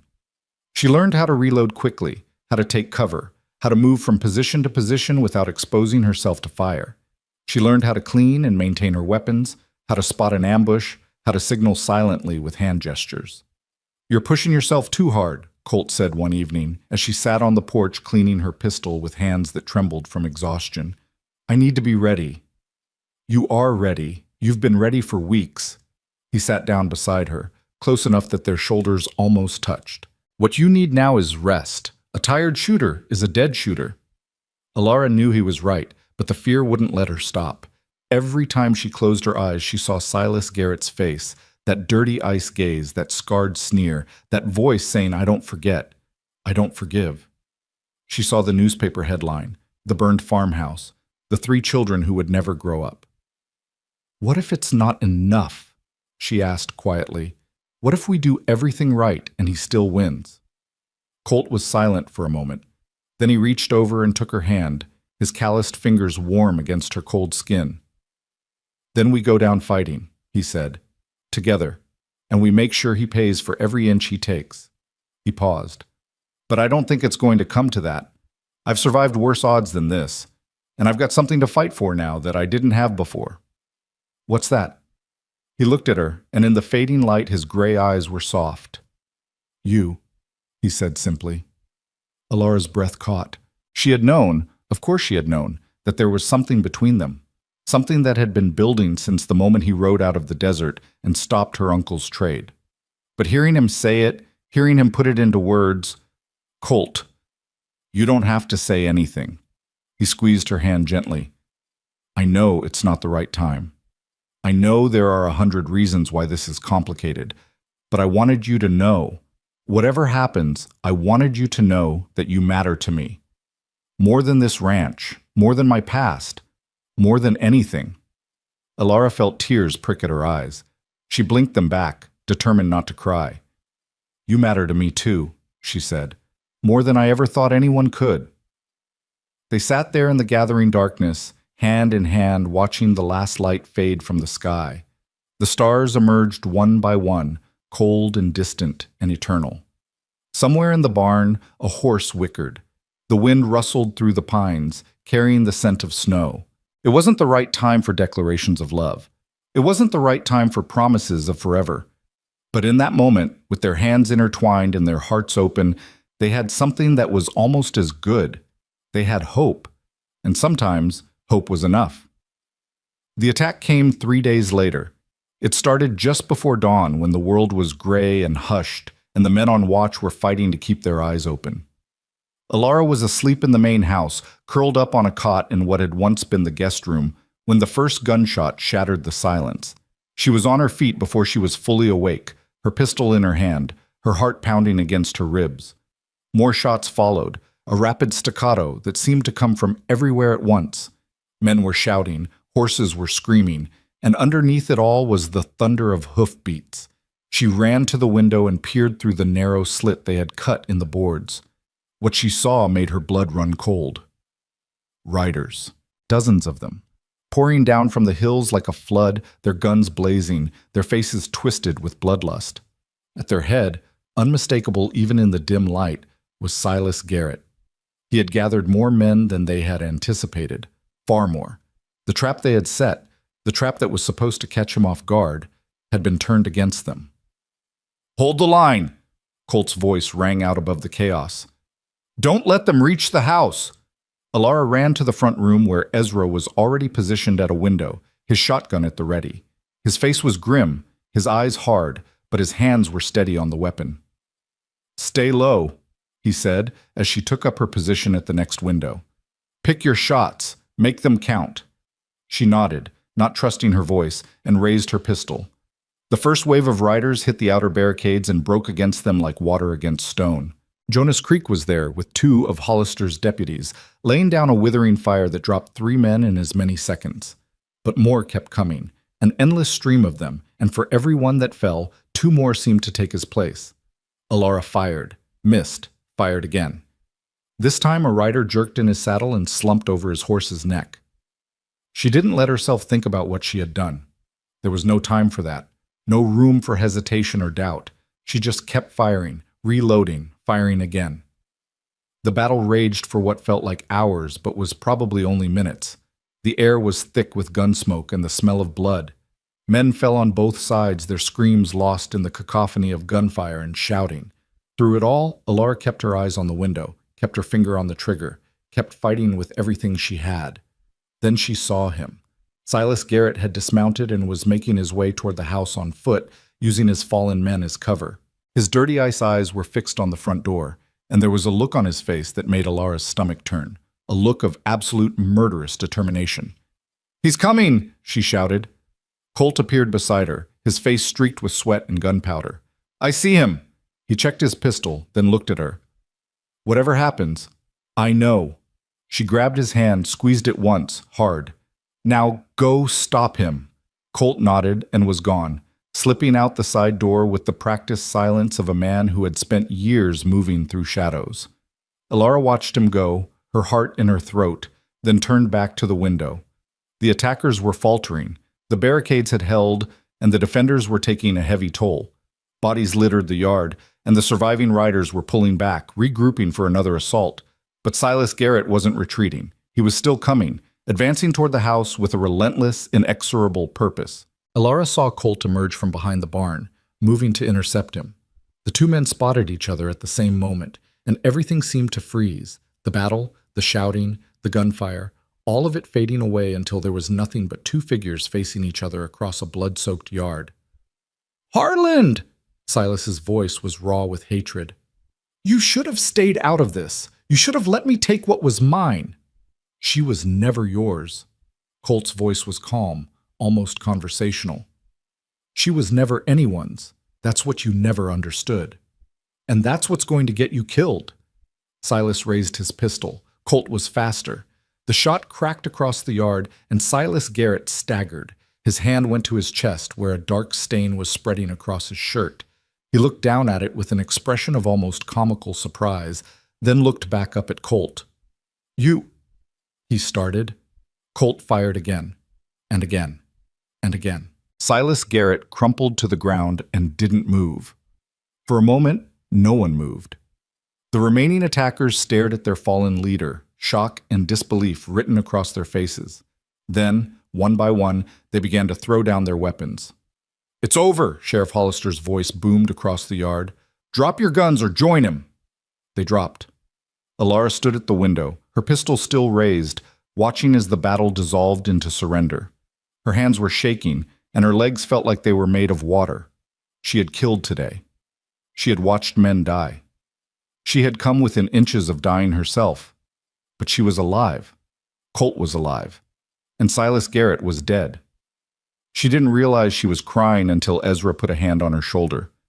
"It's over, girl," he said softly. "Come on, let's get you outside." She let him lead her to the porch where Colt was waiting. His face was pale, and there was blood on his shirt. Not his own, she realized with relief. But he was whole and standing and alive. He opened his arms, and she walked into them. They stood there for a long time, holding each other while the sun rose over the mountains and the wounded were tended and the dead were counted. 15 of Silas's men had been killed. Another 20 had been captured.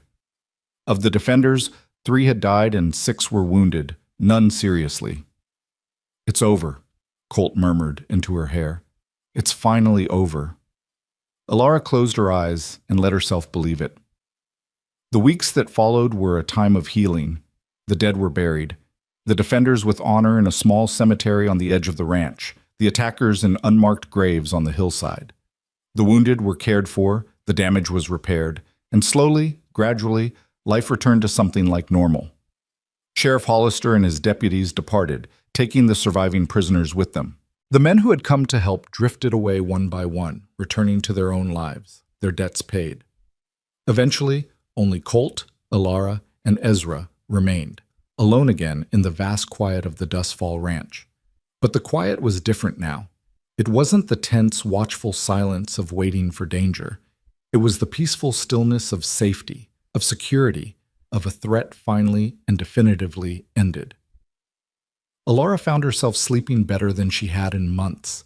The nightmares that had plagued her since her uncle's betrayal faded, replaced by dreams that were sometimes pleasant, sometimes mundane, but never terrifying. She woke each morning feeling rested, renewed, ready to face whatever the day might bring. And the days brought plenty. Spring was coming, the snow was melting, the creek was running high, and the first green shoots were pushing up through the thawing ground. There was work to be done, fences to repair, cattle to tend, land to prepare for planting, and Alara threw herself into it with an energy she hadn't known she possessed. She learned to ride properly, not just to sit on a horse, but to control it, to communicate with it, to move as one with it across the rolling hills and through the mountain passes.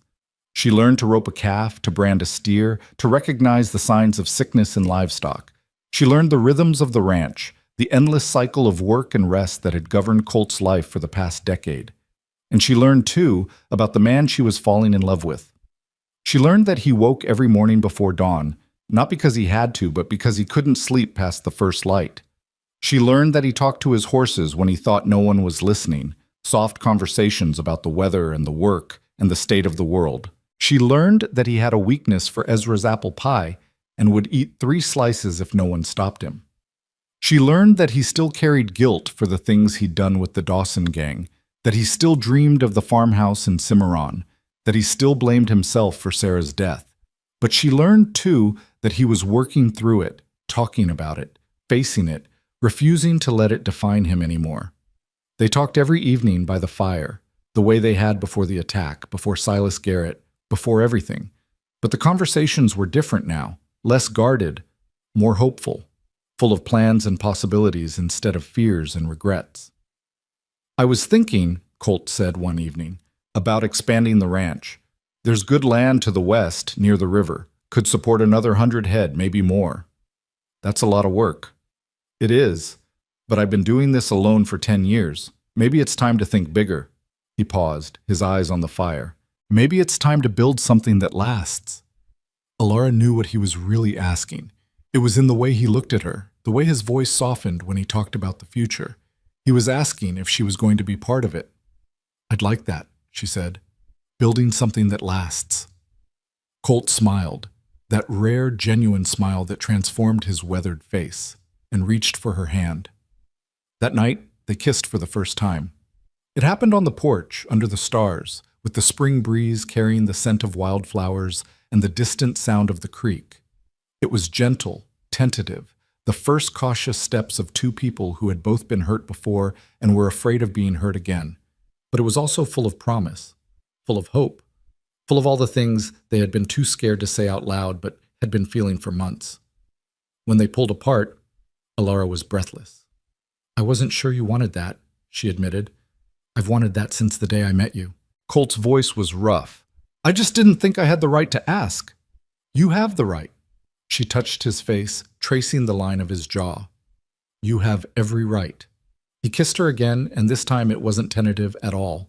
It was fierce, passionate, hungry, the kiss of a man who had been starving for connection and had finally found it. When they finally parted, both of them were breathing hard. "We should probably slow down," Colt said. "Probably." Neither of them moved. Alara laughed, a real laugh, full and joyful, the kind she hadn't made in years. "We're terrible at this." "We're learning," Colt grinned. "Same as everything else." They stood on the porch for a long time after that, holding hands, watching the stars wheel overhead. The night was warm, the sky was clear, and somewhere in the darkness a nightingale was singing.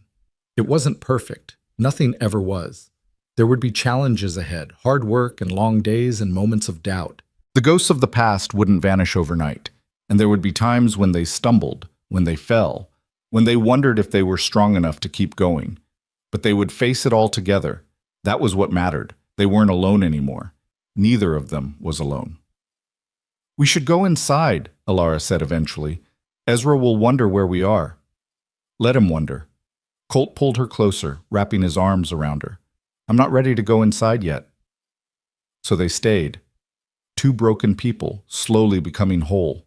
Two survivors, learning to live. Two hearts, beating together in the darkness. And overhead, the stars burned on, indifferent and eternal, witnesses to a love that had been forged in fire and tempered by suffering, and was all the stronger for it. The spring deepened, and with it came new beginnings. Colt made good on his plan to expand the ranch. He bought the land to the west, hired a few hands to help with the extra work, and began building a second barn to house the additional livestock. The Dustfall Ranch was growing, transforming from a modest homestead into something larger, something that might actually last. And Alara was part of it. Not as a guest, not as a refugee, but as a partner. She had her own responsibilities now, managing the household, keeping the books, overseeing the new hires. It was more work than she had ever done in her life, and she loved every minute of it. She loved the early mornings and the long days, and the satisfying ache in her muscles at the end of a hard shift. She loved the smell of fresh-cut hay, and the sound of cattle lowing in the pastures, and the way the mountains turned purple at sunset. She loved the feel of the sun on her face, and the wind in her hair, and the solid earth beneath her feet. Most of all, she loved the man who had saved her life and given her a reason to live it. They were married in May, in a small ceremony by the creek, where they had first declared their feelings for each other. Ezra served as best man. Sheriff Hollister officiated. A handful of neighbors and friends looked on, their faces bright with joy. Alara wore a white dress that Martha, her aunt, who had reached out to apologize and been hesitantly forgiven, had sent from Red Mesa. Colt wore his best suit, the one he'd bought for Sarah's funeral and hadn't touched since. It fit better now than it had then. He looked almost handsome, Alara thought. Almost happy. No, not almost, actually happy. For the first time in longer than he could remember. Do you take this woman? Hollister asked. I do. Colt's voice was steady, certain. I have since the moment I saw her. And do you take this man? Alara smiled, her eyes bright with tears. I do. And I will, for as long as we both shall live. They kissed, and the small crowd cheered, and somewhere in the mountains, a hawk cried out as it soared across the endless blue sky. That night, alone in the house they would share for the rest of their lives, Colt and Alara stood by the window and looked out at the land that was theirs. I never thought I'd have this, Colt said quietly. After Sarah, after everything. I thought I'd spend the rest of my life alone, trying to atone for sins that could never be forgiven. And now? Now I think maybe redemption isn't about punishment. Maybe it's about choosing to be better, choosing to build instead of destroy, choosing to love instead of fear. He turned to face her. You taught me that. You and your stubborn refusal to give up. Alara shook her head. I didn't teach you anything. You were already on that path when I met you. I just walked it with you for a while. For a while? Colt raised an eyebrow. I thought this was permanent. She laughed. You know what I mean. I do. He pulled her close, resting his forehead against hers. And I'm grateful. Every day for the rest of my life, I'm going to be grateful that you chose to walk with me. Even when I put too much pepper in the eggs? Ezra's the one who does that. I'm learning from him. Colt groaned and Alara laughed again, and they held each other as the night deepened around them and the first stars appeared in the darkening sky. They had both been broken once, shattered by loss and betrayal and the cruelty of a world that didn't care about their pain. They had both been traded, in their own ways. Colt's soul sold to the Dawson gang, Alara's body bartered for grain.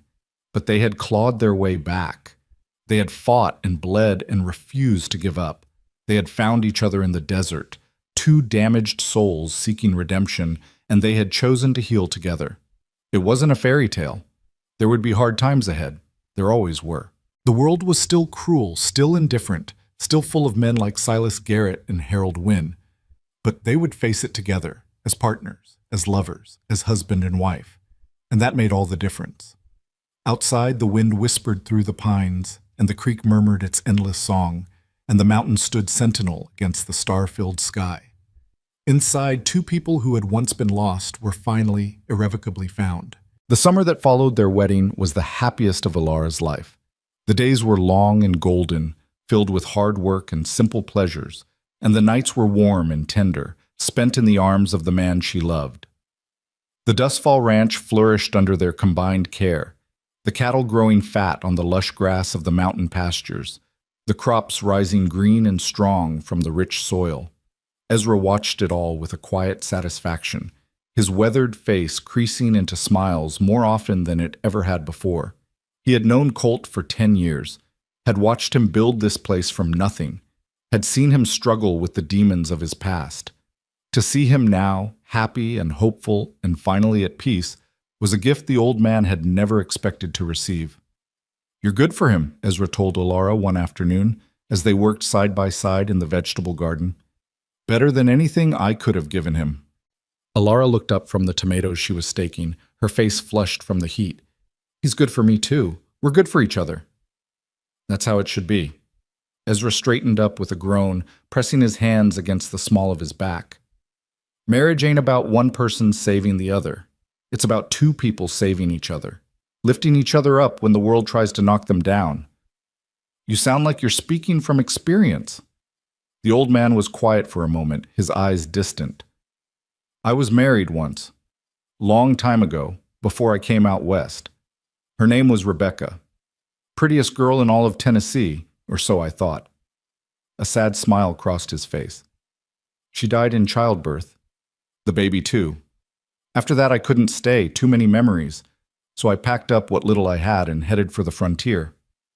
"I'm sorry," Alara said softly. "I didn't know." "No reason you should. I don't talk about it much." Ezra shrugged. "Point is, I know what it's like to love someone so much that losing them tears a hole in your soul, and I know what it's like to find reasons to keep going even when you don't want to." He looked at her, his faded blue eyes surprisingly sharp. "You and Colt, you've both got holes in your souls, but you're filling them up for each other. That's a rare thing, girl. Don't ever take it for granted." Alara nodded, her throat tight with emotion. "I won't. I promise."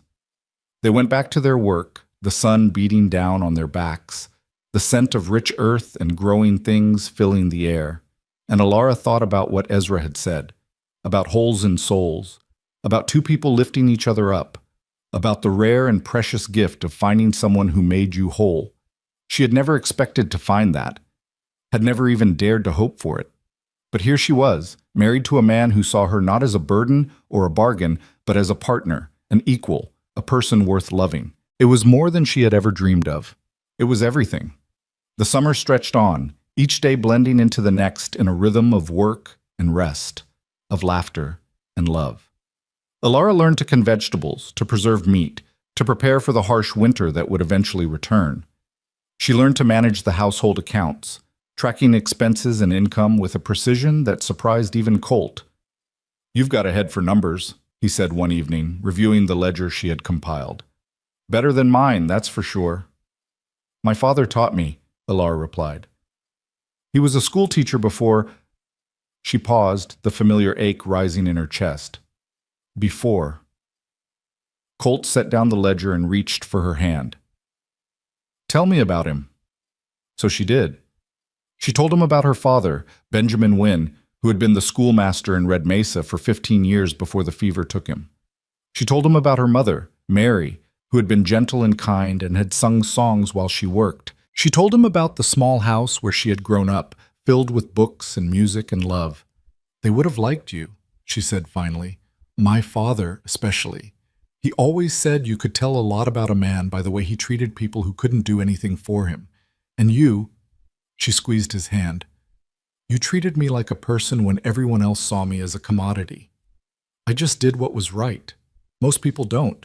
Most people look the other way, tell themselves it's not their problem, convince themselves that one person can't make a difference." She shook her head. "You made a difference, to me, to my whole life." Colt was quiet for a long moment. Then he lifted her hand to his lips and kissed it gently. "I'm glad I found you," he said. "Or you found me, however it happened." "We found each other," Alara said. "That's what matters." The first signs of autumn appeared in late August. A crispness in the morning air, a hint of gold in the leaves of the aspens, a restlessness among the cattle as they sensed the coming change.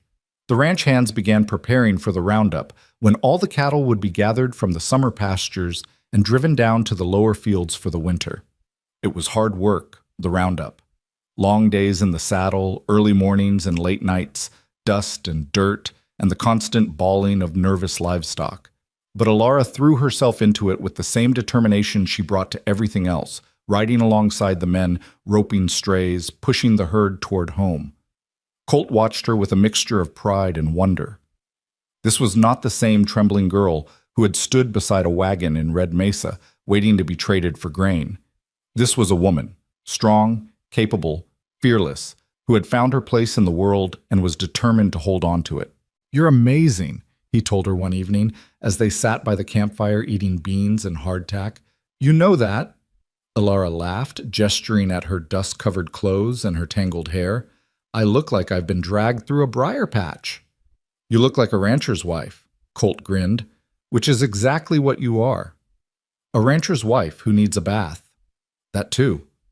They laughed together, the sound carrying across the darkening prairie, and for a moment all was right with the world. The roundup took 2 weeks. By the time they drove the last of the cattle into the lower pastures and closed the gates, everyone was exhausted but satisfied. The herd was healthy, the count was good, and the ranch was well positioned to weather whatever the winter might bring. That night, Alara and Colt sat on the porch of the ranch house, watching the sunset paint the mountains in shades of orange and pink and purple. The air was cool, carrying the scent of wood smoke and autumn leaves, and somewhere in the distance an owl was beginning its evening song. "I've been thinking," Colt said. "About what?" "About the future." He paused, his eyes on the horizon. "About maybe expanding our family." Alara's heart skipped a beat. They had talked about children before, in vague hypothetical terms. But this was different. This was real. "You mean, I'd like to have children with you, if that's something you want." He turned to face her, his gray eyes soft with uncertainty. "I know it's a lot to ask. I know my past is complicated, and I'd understand if you didn't want to bring a child into that. But, yes," Colt blinked. "Yes? Yes, I want children with you." Alara smiled, her eyes bright with sudden tears. "I've wanted that since—" She laughed. "Well, maybe not since the beginning, but for a long time now." "You're sure?" "Because once we start down that road, I'm sure." She reached out and took his hand. "Colt, you're the best man I've ever known.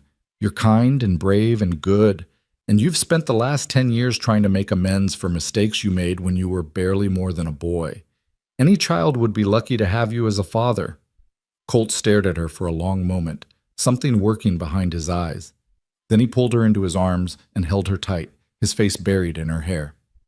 "Thank you," he whispered. "Thank you for believing in me." "Always," she whispered back. "Always."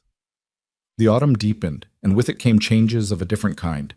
It started with small things, a queasiness in the mornings, a sensitivity to certain smells, a tiredness that seemed to settle into her bones no matter how much she slept. Alara dismissed it at first, attributing it to the aftermath of the roundup, the change in seasons, the natural rhythms of a body pushed hard for months on end. But then she missed her monthly bleeding, and then she missed it again. She told Colt on a crisp October evening as they sat by the fire in the main room. She had been trying to find the right words all day, rehearsing speeches in her head, planning how to break the news. But when the moment came, all her careful planning flew out the window. "I think I'm pregnant," she said. Colt's coffee cup stopped halfway to his lips. He stared at her, his expression unreadable. "You think?" "I'm fairly certain." She twisted her hands in her lap. "All the signs are there, and I've been—" She gestured vaguely at her stomach. "Different. For weeks now." The silence stretched between them, and Alara felt her heart begin to race. What if he didn't want this? What if he had changed his mind? What if— Then Colt set down his cup, crossed the room in 2 long strides, and swept her into his arms. "A baby," he said, his voice thick with emotion. We're going to have a baby. You're happy? The question came out smaller than she intended. Happy? He pulled back to look at her, and she saw that his eyes were bright with unshed tears. Ilara, He shook his head, seemingly unable to find the words. I never thought I'd have this. A family, a real family. After everything I've done, everything I've lost, I never thought... He broke off, his voice cracking, and pulled her close again. I love you, he said into her hair. I love you so much. I love you too. Ilara felt tears running down her own cheeks, but she was smiling, laughing, crying all at once. I love you too. They stood there for a long time, holding each other, letting the enormity of the moment wash over them. A baby. A new life. A family. It was more than either of them had ever dared to hope for. The news spread quickly through the small world of the Dustfall Ranch. Ezra was the first to know, of course, and his reaction was everything Ilara could have hoped for. Well, well, the old man said, a broad grin splitting his weathered face. Finally going to have some young'uns running around this place. About time, if you ask me. Nobody asked you, Colt said, but he was smiling too. Don't matter, I'm telling you anyway. Ezra clapped him on the shoulder. You're going to be a good father, Colt. I've known it since the day you brought that girl home. Anyone who'd risk his life for a stranger, that's the kind of man who'd move mountains for his own flesh and blood. Colt ducked his head, embarrassed by the praise, but Ilara saw the way his shoulders straightened, the way a new light came into his eyes. Ezra's words had meant something to him, more than the old man would ever know. Word reached Red Mesa within the week, carried by a ranch hand who had stopped in town for supplies. The response was mixed. Some people, those who remembered Benjamin and Mary Wynn, who had watched Ilara grow up, who had felt guilty about standing by while Harold sold her, sent congratulations and well wishes. Others, those who had done business with Silas Garrett, who had profited from his cruelty, muttered darkly about the Harland woman and her checkered past. Ilara didn't care. Let them mutter. Let them judge. She was building a new life, a good life, and she wasn't going to let the small-minded opinions of small-minded people diminish her joy. But there was one response that surprised her.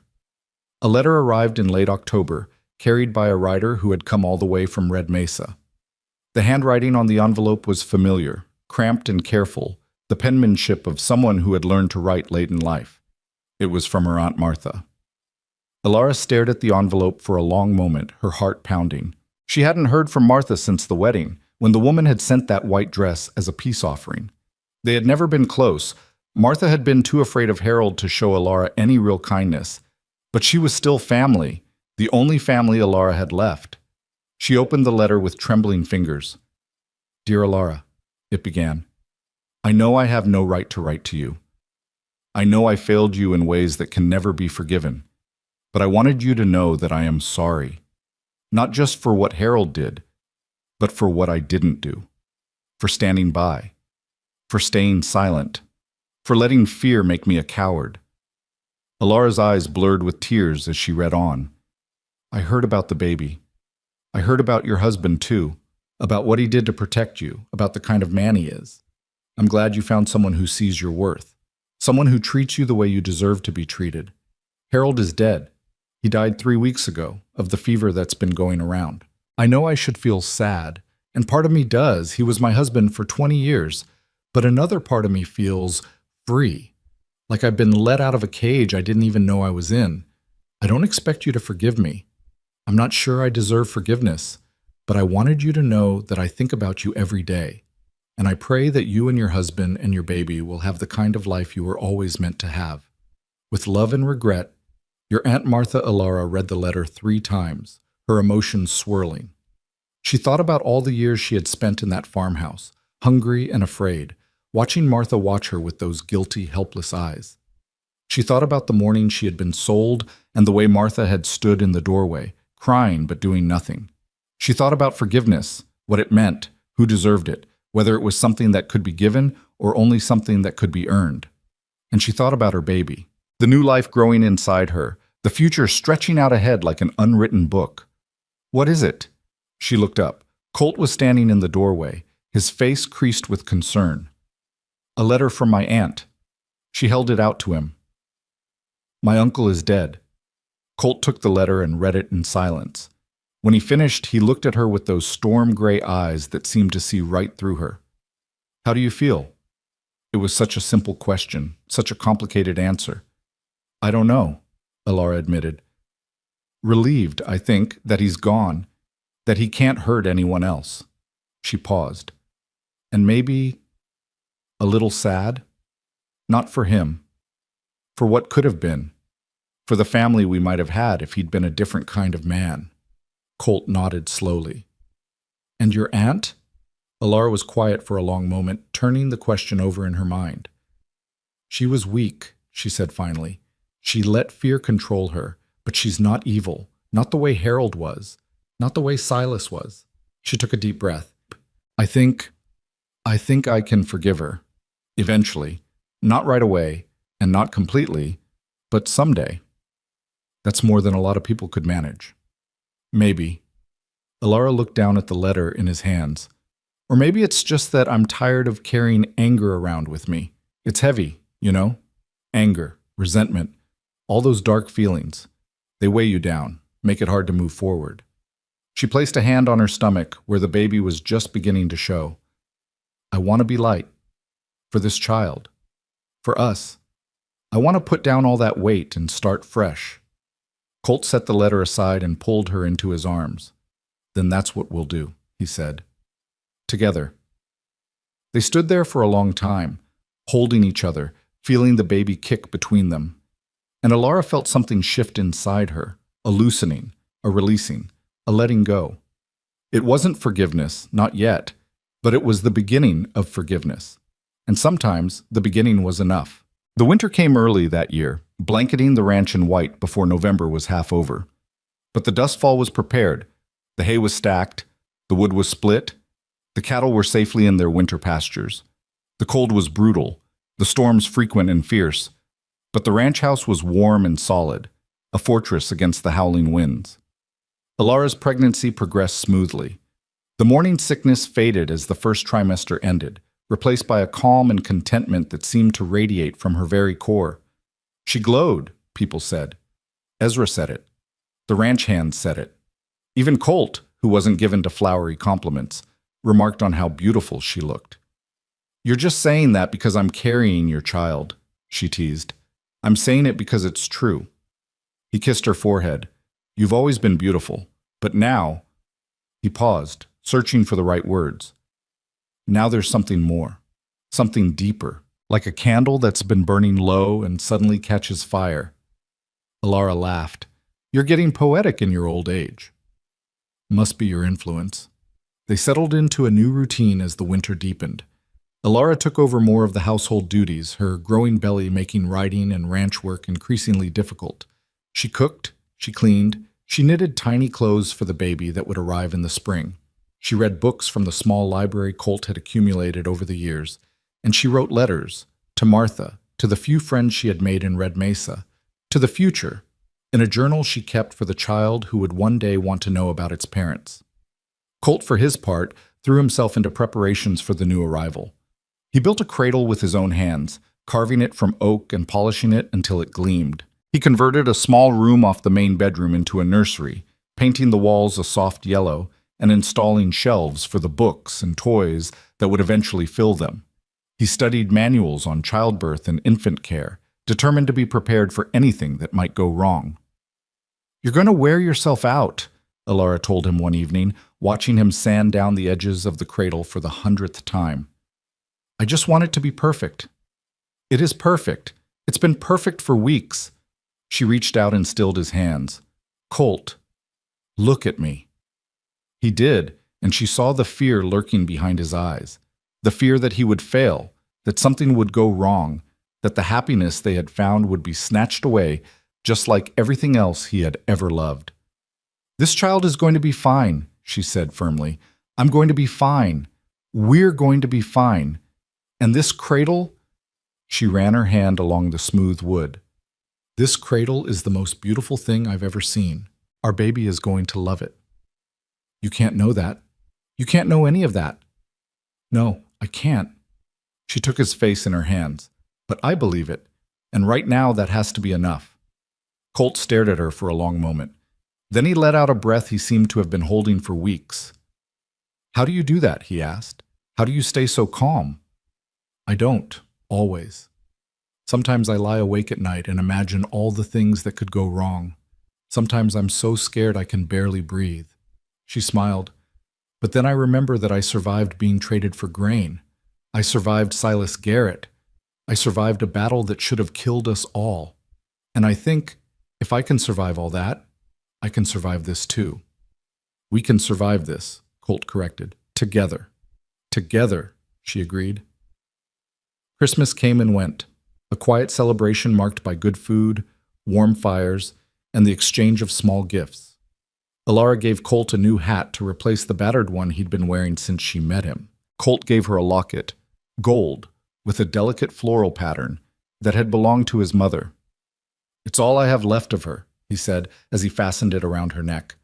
I want our child to know where they came from, both sides. Alara touched the locket, feeling its weight against her chest. It's beautiful, thank you. There's something inside.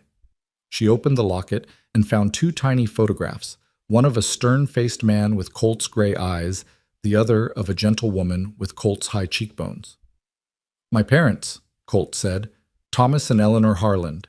The Comanche got them when I was 12. Eleanor, Alara repeated. Like Alara, Colt nodded. I noticed that the first time you told me your name. Thought it was a sign. He smiled.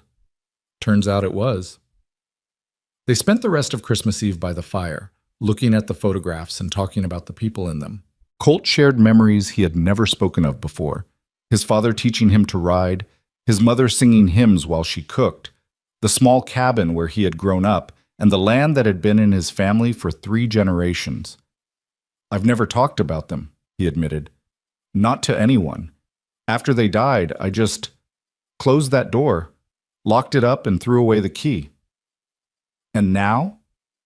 Now I want to open it again, for our child, so they can know who they came from. He looked at her, his eyes soft. And because you make me feel safe enough to remember.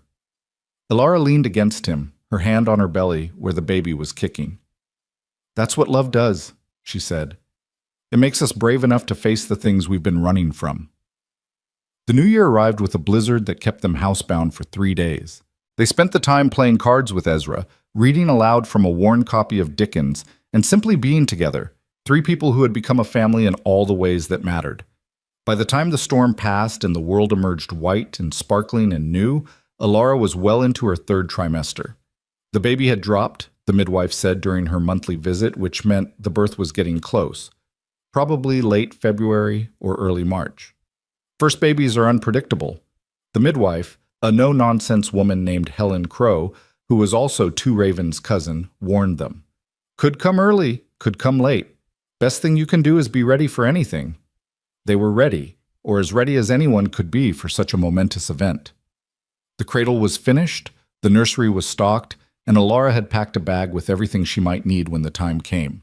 Colt had memorized the fastest route to town, in case they needed to fetch the midwife in a hurry. Ezra had stocked the kitchen with enough food to feed an army. All they could do now was wait. The waiting was the hardest part. Alara had always been a patient woman. Years of deprivation had taught her how to endure, how to bide her time, how to find stillness in the midst of chaos. But this was different. This was waiting for something she wanted, something she had dreamed of, something that filled her with equal parts joy and terror. She spent the long February days resting, reading, preparing. She wrote in her journal, recording her thoughts and feelings for the child who would one day read them. She talked to the baby, telling it stories about its parents, about the ranch, about the world it would soon enter. You're going to be so loved, she whispered, her hand on her swollen belly. So loved by me, by your father, by everyone who knows us. She paused. I know the world can be hard. I know there are people out there who are cruel and selfish and mean, but there are good people too, people who will stand up for you, fight for you, risk everything to keep you safe. The baby kicked, as if in response. That's right. Alara said, smiling. You understand, don't you? You know you're going to be okay. Another kick. I love you, she whispered. I love you so much, and I haven't even met you yet. The labor started on a cold February night, 3 weeks before it was supposed to. Alara woke from a deep sleep with a gasp, her body seized by a pain unlike anything she had ever experienced. It felt like something was trying to tear her in half from the inside out, a crushing, burning pressure that took her breath away and left her clinging to the bedsheets with white-knuckled fingers. Colt, she managed. Colt! He was awake in an instant, his rancher's instincts pulling him from sleep to full alertness in the space of a heartbeat. What is it? What's wrong? The baby. Another contraction hit, and she cried out. The baby's coming. Everything after that was a blur. Colt roused Ezra, who went tearing off into the night to fetch Helen Crow. The ranch hands were awakened, lanterns were lit, water was set to boil. Alara was moved from the bed to a chair to the bed again, each position more uncomfortable than the last as the contractions came faster and harder. Too fast, she heard someone say. The baby's coming too fast. And then Helen was there, her calm, competent presence filling the room. She examined Alara with practiced hands, her face betraying nothing. The baby's turned wrong, she said to Colt, her voice low. Breach. I've seen it before, handled it before. But it's going to be difficult. Colt's face went pale. Difficult how? Difficult as in there's a chance. Helen paused. There's a chance we might lose one or both of them.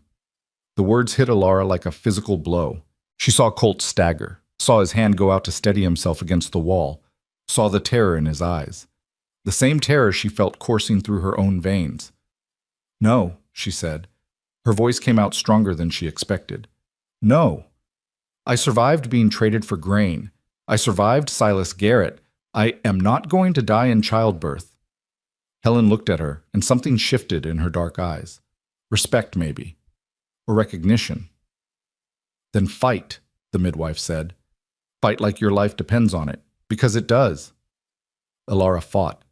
She fought through hours of agony, through pain that threatened to consume her, through moments when she was sure she couldn't go on.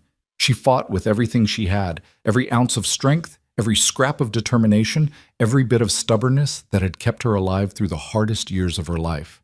And when she was ready to give up, when the pain became too much and she felt herself slipping away, she heard Colt's voice in her ear. Stay with me, he was saying. Please, Alara, stay with me. I can't do this without you. I can't. His voice broke and she felt his tears falling on her face.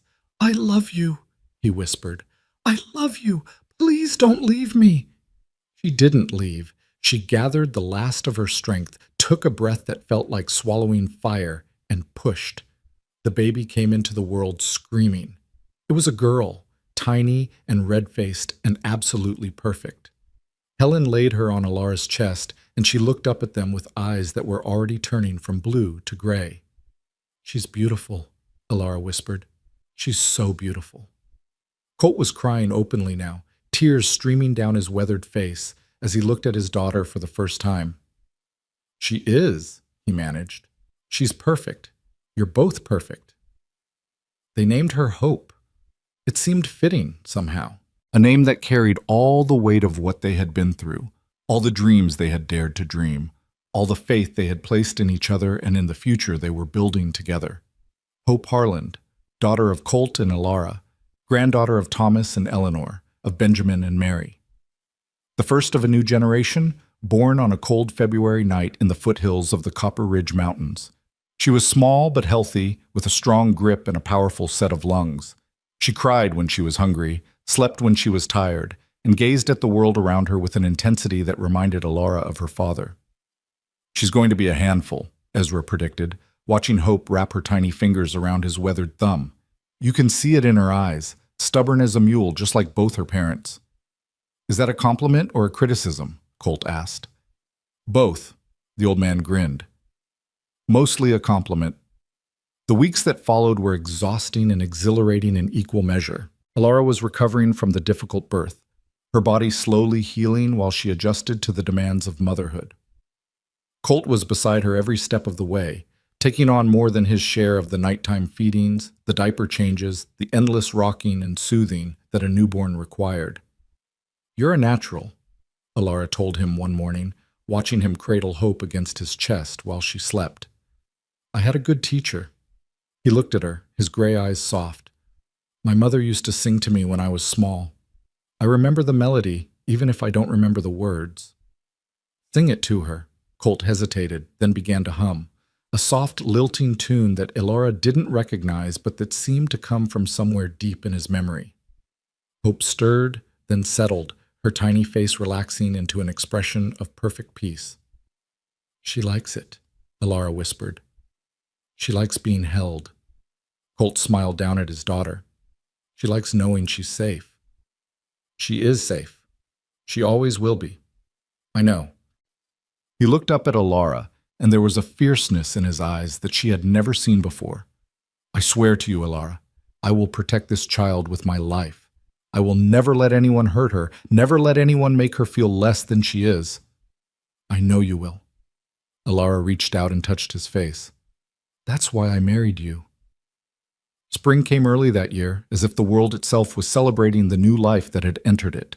The snow melted, the creek rose, the grass turned green, and the first wildflowers began to bloom on the hillsides.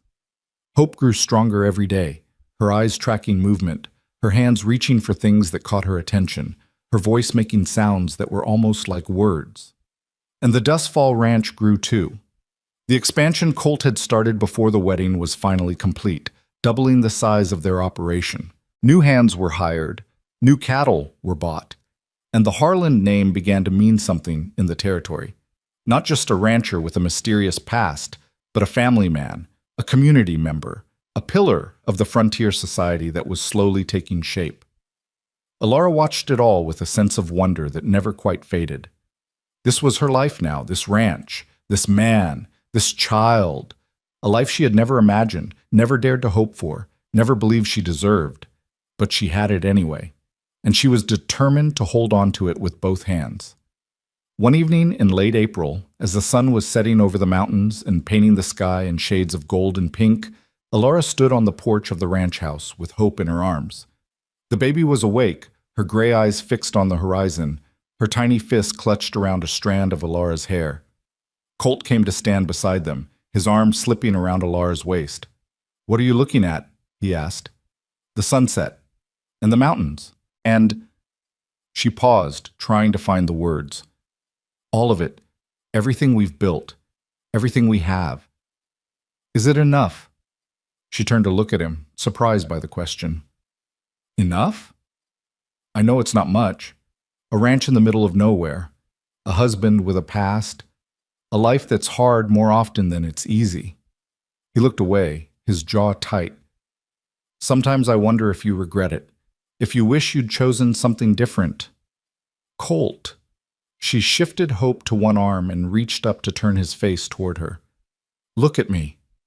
He did, and she saw the uncertainty in his eyes, the old fear, never quite vanquished, that he wasn't good enough, that he didn't deserve this, that everything he loved would eventually be taken away. "I have never," she said firmly, "not for one single moment, regretted choosing you, choosing this, choosing us." She gestured at the ranch, at the mountains, at the child in her arms. "This is everything I ever wanted, everything I ever needed. And if I had to do it all over again, the trading, the fear, the fighting, I would do it in a heartbeat. Because it led me here. To you. To hope. To home." Colt stared at her, his gray eyes bright with unshed tears. "I love you," he said. "More than I've ever loved anything. More than I thought I was capable of loving." "I know." She smiled. "I love you too." They stood there as the sun sank below the horizon and the first stars appeared in the darkening sky. Hope fell asleep in Alara's arms, her breathing soft and even, her face peaceful. And Alara felt for the first time in her life that she was exactly where she was supposed to be. The years passed like water through fingers, swift and precious and impossible to hold. Hope grew from an infant into a toddler, from a toddler into a child, each stage bringing new joys and new challenges. She took her first steps on the porch of the ranch house. her tiny hands gripping Colt's fingers as she wobbled toward Alara's outstretched arms. She spoke her first word, Papa, on a summer afternoon, and Colt's face lit up with a pride that Alara would remember for the rest of her life. She was everything they had hoped for and more. Stubborn, yes, just as Ezra had predicted, but also kind and curious and brave. She had her father's gray eyes and her mother's dark hair, and a spirit that seemed to belong to neither of them, and both of them at once. She asked questions constantly. Why is the sky blue? Where do the stars go during the day? Why do cows moo and horses neigh? And Alara and Colt answered as best they could, marveling at the mind that was taking shape before their eyes. The ranch continued to prosper. Colt's reputation grew, and with it his influence in the territory. He was elected to the Cattlemen's Association, asked to mediate disputes between neighboring ranches, consulted on matters of land and livestock by people who would never have given him the time of day a decade earlier. The man who had once ridden with the Dawson gang was now a pillar of the community, respected and admired by all who knew him. Alara found her own place in this new world. She became known for her skill with numbers, her ability to manage accounts, and track expenses with a precision that put many professional bookkeepers to shame. Ranchers from miles around came to her for advice, and she helped several of them save their operations from financial ruin. She also became a quiet advocate for the women of the territory, the wives and daughters who, like her, had found themselves at the mercy of men who saw them as property rather than people. "You're making a difference," Colt told her one evening, after she had spent the day helping a young woman escape an abusive husband. "You know that, don't you?" "I'm just doing what someone did for me," Alara smiled, paying it forward. "It's more than that. You're showing people, women, that they don't have to accept the hand they've been dealt, that they can fight back, that they can choose their own lives. Everyone deserves that chance." She looked out the window at the mountains, purple in the fading light. "Everyone deserves to be seen as a person, not a bargain." Colt nodded slowly. "You've come a long way from that girl beside the wagon." "So have you." She turned to face him. "So have we both." Hope was 5 years old when Harold Wynn's ghost came calling one last time. It arrived in the form of a letter, not from Martha, who had died peacefully in her sleep the previous winter, but from a lawyer in Red Mesa. The letter informed Alara that as the sole surviving heir of Harold and Martha Wynn, she was entitled to their estate, the farmhouse, the land, and whatever assets remained. Alara read the letter 3 times, her emotions churning. The farmhouse. The place where she had spent 3 years starving, suffering, waiting to be sold. The place where her uncle had looked at her and seen nothing but a burden to be traded away. "What are you going to do?" Colt asked, watching her face. "I don't know." She set the letter down. "Part of me wants to burn it, forget it ever existed, pretend that part of my life never happened." "And the other part?"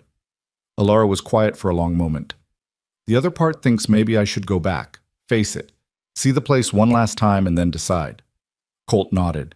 "If that's what you need, we'll go. All of us."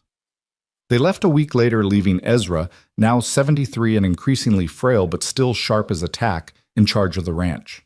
The journey to Red Mesa took 3 days by wagon, and Hope spent most of it bouncing on the seat between her parents, peppering them with questions about where they were going and why.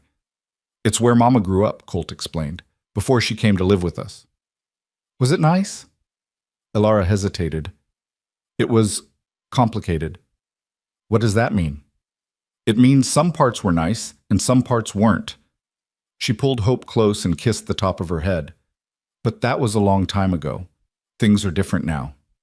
Red Mesa had changed in the 5 years since Alara had last seen it. The drought had finally broken and the land was green again, the wells full, the cattle fat. New buildings had gone up on the main street, and there were faces she didn't recognize alongside the ones she did. But the farmhouse was the same. It stood at the edge of town, small and weathered and achingly familiar. The fence Alara had mended 100 times. The well where she had drawn water every morning. The porch where her uncle had stood, counting out the sacks of grain that would buy her freedom, or so he had thought. "Is that it?" Hope asked, her gray eyes wide. "That's it." Alara's voice came out hoarse. "That's where I used to live." They climbed down from the wagon and walked toward the house. The door was unlocked. There was nothing inside worth stealing, the lawyer had said, and Alara pushed it open with a hand that trembled slightly. The interior was dusty and dim, the furniture covered with sheets, the windows grimy with neglect. But underneath the dust and the disuse, it was exactly as Alara remembered, the fireplace where she had cooked meager meals, the table where she had eaten alone while Harold and Martha talked over her head, the corner where she had slept on a pallet, dreaming of a different life. "Mama?" Hope tugged at her hand. "Are you okay?" Alara realized she was crying. She hadn't meant to, hadn't expected to, but the tears were falling anyway, hot and silent and seemingly endless. "I'm okay, sweetheart." She knelt down and pulled Hope into her arms. "I'm just remembering." "Remembering what?" "Remembering who I used to be, and how far I've come." Colt appeared in the doorway, his tall frame silhouetted against the light. "Take your time," he said softly. "We're not in any rush." Alara stood up, wiping her eyes. "I want to show Hope something." She led them through the house to a small room at the back, the room that had been hers once before her parents died. It had been used for storage since then, filled with crates and boxes and the accumulated detritus of years of neglect. But in one corner, hidden behind a stack of old blankets, was a small wooden chest. Alara pulled it out and opened it. Inside were the few things she had managed to save from her parents' house. A few photographs, a lock of her mother's hair, her father's pocket watch, a Bible with their names inscribed on the first page. "These belong to your grandparents," she told Hope, "Benjamin and Mary Wynne. They died when I was 16. Hope reached into the chest and pulled out the pocket watch. "What's this?" "Your grandfather's watch. He used to check it every morning before he went to teach at the schoolhouse." Alara smiled at the memory. "He was always worried about being late." "Can I have it?" Alara looked at Colt, who nodded. "Yes," she said, "it's yours now, just like this land, just like everything in this house." "What are we going to do with it?" Hope asked. "Are we going to live here?" "No." Alara stood up, the chest tucked under her arm. "We're not going to live here, but I think I know what we should do." The next day, Alara met with the lawyer and signed the papers that transferred the deed to her name. Then she met with the town council and made them an offer. "I want to donate the land and the house to Red Mesa," she said, "to be used as a school." The council members exchanged surprised glances. "A school?" "My father was a teacher. He believed that education was the path to a better life. For everyone, regardless of their circumstances." Alara stood tall, her voice steady. "I want to honor his memory by giving the children of this town a place to learn, a place where they can discover their worth, a place where they can be seen as people, not commodities." The council deliberated for all of 3 minutes before accepting her offer unanimously. The Benjamin Wynne School opened the following fall. It was a small building, expanded from the original farmhouse, with a bell tower and a fresh coat of paint and windows that let in the light. The first class had 23 students, ranging in age from 6 to 16, taught by a young woman from back east who had come west looking for adventure and found purpose instead. Alara attended the opening ceremony, standing in the crowd with Colt and Hope as the ribbon was cut and the doors were thrown open. She watched the children stream inside, their faces bright with curiosity and excitement, and she felt something loosen in her chest, the last remnants of the pain she had carried for so long finally releasing their grip. "You did it," Colt said quietly. "You turned something terrible into something good." "We did it." She took his hand. "I couldn't have done any of this without you." "Yes, you could have." He squeezed her fingers. "You're the strongest person I've ever known. You would have found a way, with or without me." "Maybe." She looked up at him. "But I'm glad I didn't have to." They stayed in Red Mesa for another week, visiting old acquaintances and making new ones. The town that had once watched silently while Alara was sold now welcomed her as a benefactor, a hero, a woman who had risen above her circumstances and chosen to lift others up with her. It was strange being celebrated in a place that held so many painful memories, but it was also healing. A final closing of the chapter, a laying to rest of old ghost. On the morning they left, Alara stood on the porch of the schoolhouse and looked out at the town where she had grown up. The sun was rising over the mountains, painting the world in shades of gold and pink, and somewhere a rooster was crowing. "Goodbye," she whispered, "and thank you for making me who I am." Then she climbed into the wagon beside her husband and daughter, and they began the journey home. The years continued to pass, each one bringing changes, both expected and not. Hope grew into a young woman, smart, strong, and every bit as stubborn as Ezra had predicted. She learned to ride and rope and shoot, following in her father's footsteps. But she also learned to read and write and think, following in her grandfather's. By the time she was 16, she had read every book in the ranch house twice and was hungry for more. "I want to go to school," she told her parents one evening. "A real school, back east." Alara and Colt exchanged glances. They had known this day was coming, had been preparing for it in their own ways, but it still hurt. Their little girl, grown up and ready to fly. "Are you sure?" Colt asked. "It's a long way from home." "I'm sure."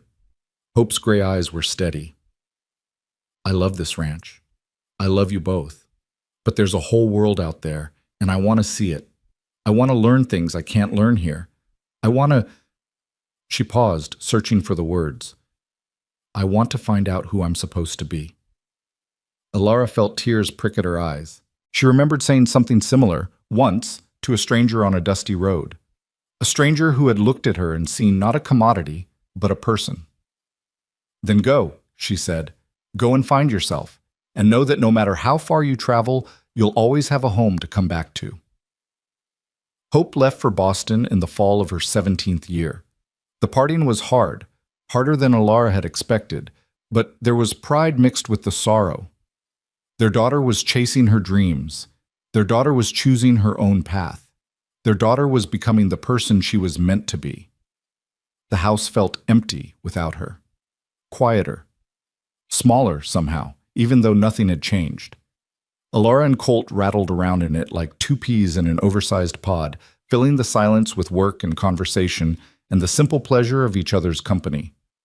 Ezra died that winter, peacefully in his sleep, 3 months shy of his 80th birthday. They buried him on the hill overlooking the ranch, next to the other defenders who had fallen in the battle against Silas Garrett. Colt delivered the eulogy, his voice steady even as tears ran down his cheeks. "He was more than a ranch hand," Colt said. "More than an employee. He was family. He was the closest thing I had to a father after the Comanche took mine, and I will miss him every day for the rest of my life." Alara held his hand as they lowered the coffin into the ground. She thought about all the conversations she and Ezra had shared over the years, about marriage and loss, about strength and weakness, about the holes in our souls that love can fill. He had been wise in his own way, that cantankerous old man, wise and kind and deeply, unfailingly good. "Thank you," she whispered, as the first shovel of dirt fell. "For everything." Spring came, as it always did, and with it came a letter from Hope. She was thriving in Boston, she wrote. She had made friends, excelled in her studies, discovered a passion for medicine that she wanted to pursue. There was a women's medical college in Philadelphia, and she was thinking of applying. "A doctor," Colt said, shaking his head in wonder. "Our daughter, a doctor. Are you surprised?" "No, yes, I don't know," he laughed. "I'm proud. That's the main thing, proud and amazed, and—" He looked at Alara. "We did good, didn't we, raising her?" "We did our best," Alara smiled. "That's all anyone can do." The summer of that year was one of the hottest on record. The creek ran low, the grass turned brown, and everyone in the territory watched the sky anxiously, praying for rain that refused to come. It was like the drought years all over again, people said, like God had forgotten them once more. But the Dustfall Ranch had water. The spring-fed creek that Colt had bought the land for continued to flow, and the Harlans shared it freely with their neighbors. Cattle were driven to their pastures from miles around, and no one was turned away. "You're too generous," one rancher told Colt. "You'll run yourself dry." "Maybe," Colt shrugged, "but I'd rather run dry helping my neighbors than sit on plenty while they suffer." The rain finally came in late August, a 3-day deluge that filled the wells and turned the creeks into rivers. The crisis passed, and the territory exhaled a collective sigh of relief. But the Harlan's generosity was not forgotten. When the Cattlemen's Association held its annual meeting that fall, they voted unanimously to name Colt president. The first time in the organization's history that the position had been held by someone who wasn't born to wealth and privilege. "They want me to lead them," Colt told Alara, disbelief coloring his voice. "Me, a former outlaw, a man who once rode with the Dawson gang, a man who has spent the last 15 years proving that people can change," Alara corrected. "A man who has built something good out of something terrible. A man who—" She cupped his face in her hands. "A man who is the best person I have ever known." Colt stared at her, his gray eyes bright. "How do you do that?" he asked. "After all these years, how do you still make me feel like I deserve this?" "Because you do deserve it." She kissed him gently. "You always have. You just needed someone to remind you." Hope came home for Christmas that year, taller and more confident than when she had left. She regaled her parents with stories of her life in the East, the classes she was taking, the friends she had made, the city that never seemed to sleep. She spoke of her plans to apply to the medical college, of her dreams of becoming a surgeon, of her hope to one day return to the West and bring modern medicine to the frontier. "There are so many people out here who die from things that could be treated," she said. "If only there were doctors. If only there were hospitals. I want to change that. I want to help." Alara looked at her daughter, this young woman who had been born in pain and raised in love, who had inherited her father's determination and her mother's compassion, and felt her heart swell with pride. "You will," she said. "I have no doubt." The years continued their relentless march. Hope finished her education and became one of the first female surgeons in the American West. She established a clinic in the territory, training local women as nurses and midwives, saving lives that would otherwise have been lost.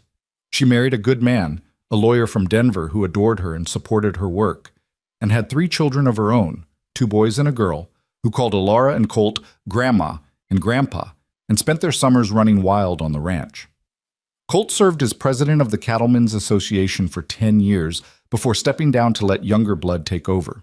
He remained active in the community, though, mentoring young ranchers and advocating for fair practices in the industry.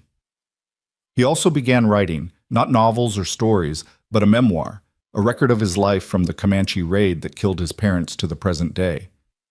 "I want people to know," he told Alara, "that it's possible to change, that no one is beyond redemption, that the worst thing you've ever done doesn't have to define the rest of your life." "It will help people," Alara said. "Your story. It will give them hope." "That's the idea." He smiled. "Hope. Our daughter's name. The thing that's kept me going all these years." The memoir was published when Colt was 63 years old. It was a modest success, not a bestseller, but well-reviewed and widely read in the territories. Letters arrived from across the country, from men and women who had made mistakes and wanted to believe they could do better. Colt answered every one of them, offering encouragement and advice, and the simple message that redemption was possible for anyone who truly sought it. Alara, for her part, continued her own quiet work. She established a fund for women escaping abusive situations, providing them with money and resources and a safe place to stay while they got back on their feet. She also wrote a series of articles for the territorial newspaper, advocating for women's suffrage and property rights. The articles were controversial. Many men, and some women, believed she was overstepping her bounds, but they sparked conversations that had long been overdue. "You're causing trouble," Colt told her one evening, watching her pen another response to a critical letter. "Good trouble," she replied, "the kind that changes things." "That's what I love about you." He kissed her cheek. "You never stop fighting." "Neither do you." They looked at each other. These 2 people who had found each other in the desert, who had fought side by side, who had built a life together from nothing, and smiled. "We make a good team," Colt said. "The best," Alara agreed. The last year came upon them gently, like a friend arriving unannounced. Colt had slowed down over the past few years, his body finally beginning to fail after a lifetime of hard use. His hands, once so sure and steady, now trembled when he tried to saddle a horse. His eyes, those hawk-sharp gray eyes that had seen so much, grew cloudy with cataracts. His breath came harder, his steps slower. his energy fading like the light at the end of a long day. Alara watched him diminish with a sorrow that felt like drowning. This man, her savior, her partner, her love, was slipping away from her, and there was nothing she could do to stop it. "Don't look at me like that," Colt said one morning, catching her expression. "I'm not dead yet." "I know." She forced a smile. I know." He took her hand, his grip still firm despite the trembling. "I know, my love. I feel it too." They spent that final year together, closer than they had ever been. They talked about the past, the good times and the bad, the struggles and the triumphs, the moments that had shaped them into the people they had become. They talked about the present, Hope and her family, the ranch and its future, the world that was changing so rapidly around them. And they talked about what was to come, though neither of them spoke the words directly. "I want to be buried on the hill," Colt said one evening, "next to Ezra, with a view of the mountains." "I know." Alara's voice was steady, though her heart was breaking. "I'll make sure of it. And I want you to keep living. After I'm gone, I want you to laugh and love and fight for the things you believe in. I want you to be happy. I don't know if I can be happy without you." "You can." He squeezed her hand. "You're the strongest person I've ever known, Ilara Harland. You survived being traded for grain. You survived Silas Garrett. You'll survive this too." She wanted to argue, wanted to tell him that losing him would be worse than all of those things combined. But she saw the pleading in his eyes, the need to know that she would be all right, and she couldn't bring herself to add to his burden. "I'll try," she whispered. "For you." "For yourself," he corrected. "That's who you need to live for. Yourself. And Hope. And those grandchildren of ours who still have so much to learn." Alara nodded, tears streaming down her face. "I love you," she said. "I have loved you since the moment you rode out of the desert and told my uncle I was a person, not a bargain, and I will love you until the day I die and beyond." Colt smiled, that rare, genuine smile that still made her heart skip after all these years. "I love you too," he said, "more than I ever knew I was capable of. You saved me, Alara, in every way a person can be saved." They sat together in silence as the sun set over the mountains, painting the sky in shades of gold and pink and purple. The world was beautiful, Alara thought. Even now, with her heart breaking, the world was beautiful. And she was grateful. Colt died on a spring morning, 3 weeks after his 72nd birthday. He went peacefully in his sleep, with Alara beside him and Hope holding his hand. The sun was rising when he took his last breath, streaming through the window and bathing the room in golden light. It was, Alara thought, the kind of death he would have wanted, quiet, dignified, surrounded by the people he loved. They buried him on the hill as he had requested, next to Ezra and the others who had given their lives defending the ranch. The funeral was well attended, ranchers and townspeople, former colleagues and old friends, people whose lives had been touched by Colt Harland in ways large and small. They spoke of his kindness, his integrity, his unwavering commitment to doing what was right. Alara listened to it all with a heart that felt hollowed out, scraped clean of everything except grief. She had known this day was coming, had been preparing for it for months, but nothing could have prepared her for the reality of it. The empty space beside her in bed, the silence where his voice used to be, the absence that seemed to fill every corner of the house they had built together. Hope stayed for a month, helping her mother adjust to life without Colt. They went through his things together, deciding what to keep and what to give away. They read through the journals he had kept for decades, marveling at the man revealed in those private pages, thoughtful, reflective, haunted by his past but determined to do better. "He was remarkable," Hope said one evening, looking at a photograph of her father as a young man. "I knew he was strong and brave and good, but I never realized how much he struggled, how hard he fought to become the man we knew." "He fought every day," Alara said, "against his demons, against his past, against the voice in his head that told him he wasn't worthy of love." She touched the photograph gently. "But he won. In the end, he won. Because of you." "No," Alara shook her head. "Because of himself. I helped him see what was already there." After Hope left, Alara found herself alone for the first time in nearly 3 decades. The ranch hands came and went, the grandchildren visited when they could, and Hope wrote letters every week without fail. But the days were long and the nights were longer, and there were times when the loneliness threatened to swallow her whole, but she kept her promise to Colt. She kept living. She tended the ranch, though she hired more help now that she was doing it alone. She continued her advocacy work, writing articles and giving speeches and fighting for the rights of women who had no voice. She visited the school that bore her father's name, watching a new generation of children discover the power of education. She played with her grandchildren when they came to visit, telling them stories about their grandfather and the life he had lived.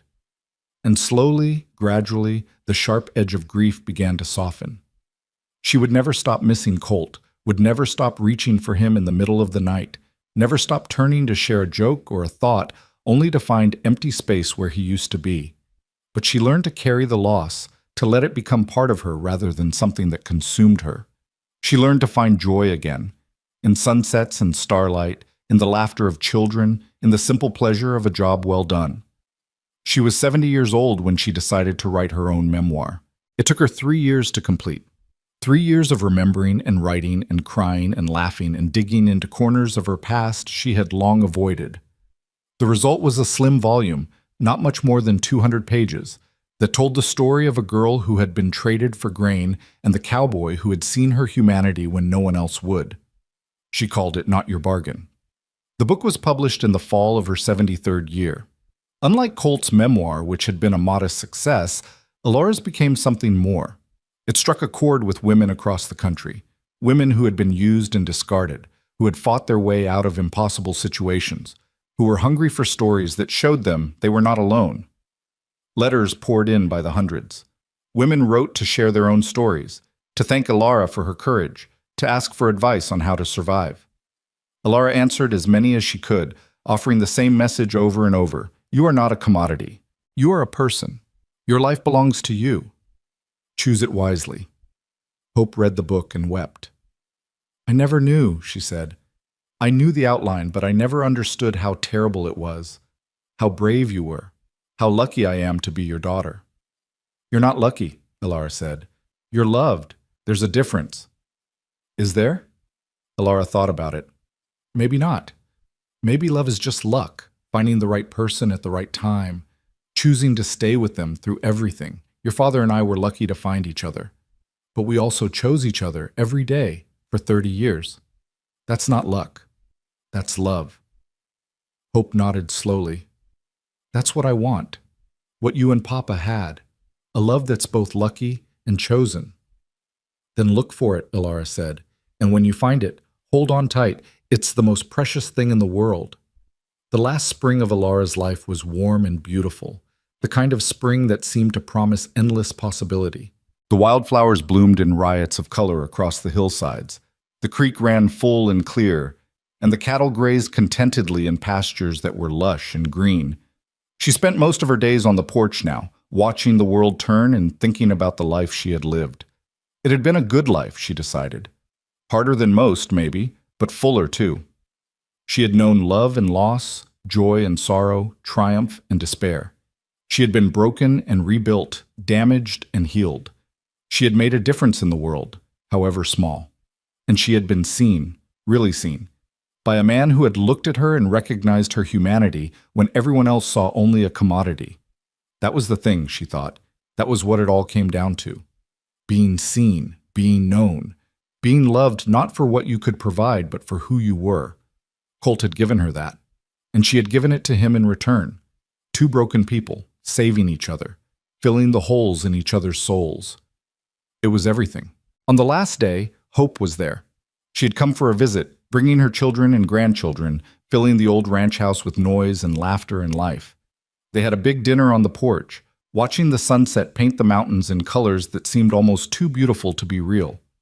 After the children were in bed and the house was quiet, Alara and Hope sat together on the porch, looking at the stars. Are you afraid? Hope asked quietly. No. Alara smiled. I've had a good life, a full life, and I'll be with your father again soon. I've missed him. I know you have, but I'm glad I stayed, like I promised him. She looked at her daughter, this remarkable woman who had been born in pain and grown into something extraordinary. I'm glad I got to see you become who you are, to meet your children, to hold my great-grandchildren. I'm glad too, Mama. They sat in silence for a while, listening to the night sounds. The crickets singing, the horses shifting in the barn, the wind whispering through the pines.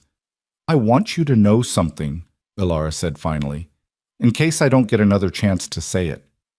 What's that? You were the best thing that ever happened to me, you and your father, this ranch, this life, this family we built. Ilara's voice was soft but steady. I was traded for food when I was 19 years old. I was treated like livestock, like property, like something to be bought and sold, and for a long time, I believed that was all I was worth. She paused, gathering her thoughts. But then your father rode out of the desert and said something that changed everything. She's a person, he said, not your bargain. And for the first time in my life, someone saw me, really saw me. She looked at Hope. That's all any of us want, really. To be seen, to be known, to be valued for who we are, not what we can provide. You gave me that, Hope said, tears running down her face. You and Papa, you made me feel seen and valued from the day I was born. That's what love does. Ilara reached out and took her daughter's hand. It sees us. It knows us. It holds us up when we can't hold ourselves. She smiled. Remember that, sweetheart, and pass it on. To your children, to everyone you meet. See them. Value them. Love them. I will, Hope whispered. I promise. Ilara died that night, peacefully in her sleep, with her daughter beside her and the stars shining bright above the mountains she had called home for more than 30 years. She was buried on the hill next to Colt, just as she had requested. The tombstones stood side by side, weathered granite marked with simple inscriptions. His read, Colt Harland, 1838-1910. Beloved husband, father, and friend. He chose to be better. Hers read, Ilara Harland, née Wynne, 1849 to 1922. She was a person, not a bargain. She was loved. The funeral was held on a spring morning with wildflowers blooming across the hillside and the sun shining bright. Hope delivered the eulogy, her voice steady despite the tears. My mother, she said, was the strongest person I ever knew. She survived things that would have broken most people. She rebuilt herself from nothing. She spent her life fighting for others, for women who had no voice, for people who had been told they were worthless. She paused, looking out at the crowd, ranchers and townspeople, doctors and lawyers, women her mother had helped, and children who had learned in the school she founded. But more than that, Hope continued, she loved, fiercely and completely and without reservation. She loved my father, who saw her humanity when no one else would. She loved me, even when I was stubborn and difficult and far away. She loved this land, this community, this life she had built from the ashes of her suffering. She took a deep breath. When she was 19 years old, someone tried to trade her for food. A stranger, a cowboy with gray eyes and a troubled past, stopped them with 6 words. She's a person, not your bargain. Those words changed her life. They gave her hope. They gave her a future. Hope looked at her mother's grave, then at her father's beside it. Now they're together again. 2 broken people who found each other in the desert and spent the rest of their lives making each other whole. She smiled through her tears. That's the legacy they left us. Not the ranch, not the money, not even the books they wrote. Their legacy is the love they shared, the hope they gave, the proof that no matter how dark things get, redemption is possible. She scattered a handful of wildflowers on the graves. Rest now, Mama. You've earned it. And thank you for everything, for fighting, for surviving, for teaching me that I'm a person, not a bargain, and that my life belongs to me. She stepped back, and the crowd began to disperse, leaving the 2 graves alone on the hillside. The wind whispered through the grass. The sun continued its journey across the sky. The mountains stood sentinel, as they always had, as they always would. And somewhere, beyond the veil of death, 2 souls found each other again. A cowboy with gray eyes and a girl who had once been traded for grain. They had fought their way out of darkness. They had built something beautiful from pain. They had loved each other fiercely and completely, through joy and sorrow, triumph and loss. And their love, like the mountains, would endure forever. Because that was what real love did. It saw us. It valued us. It held us up when we couldn't hold ourselves. It reminded us that we were people, not bargains, not commodities. People. And that was everything.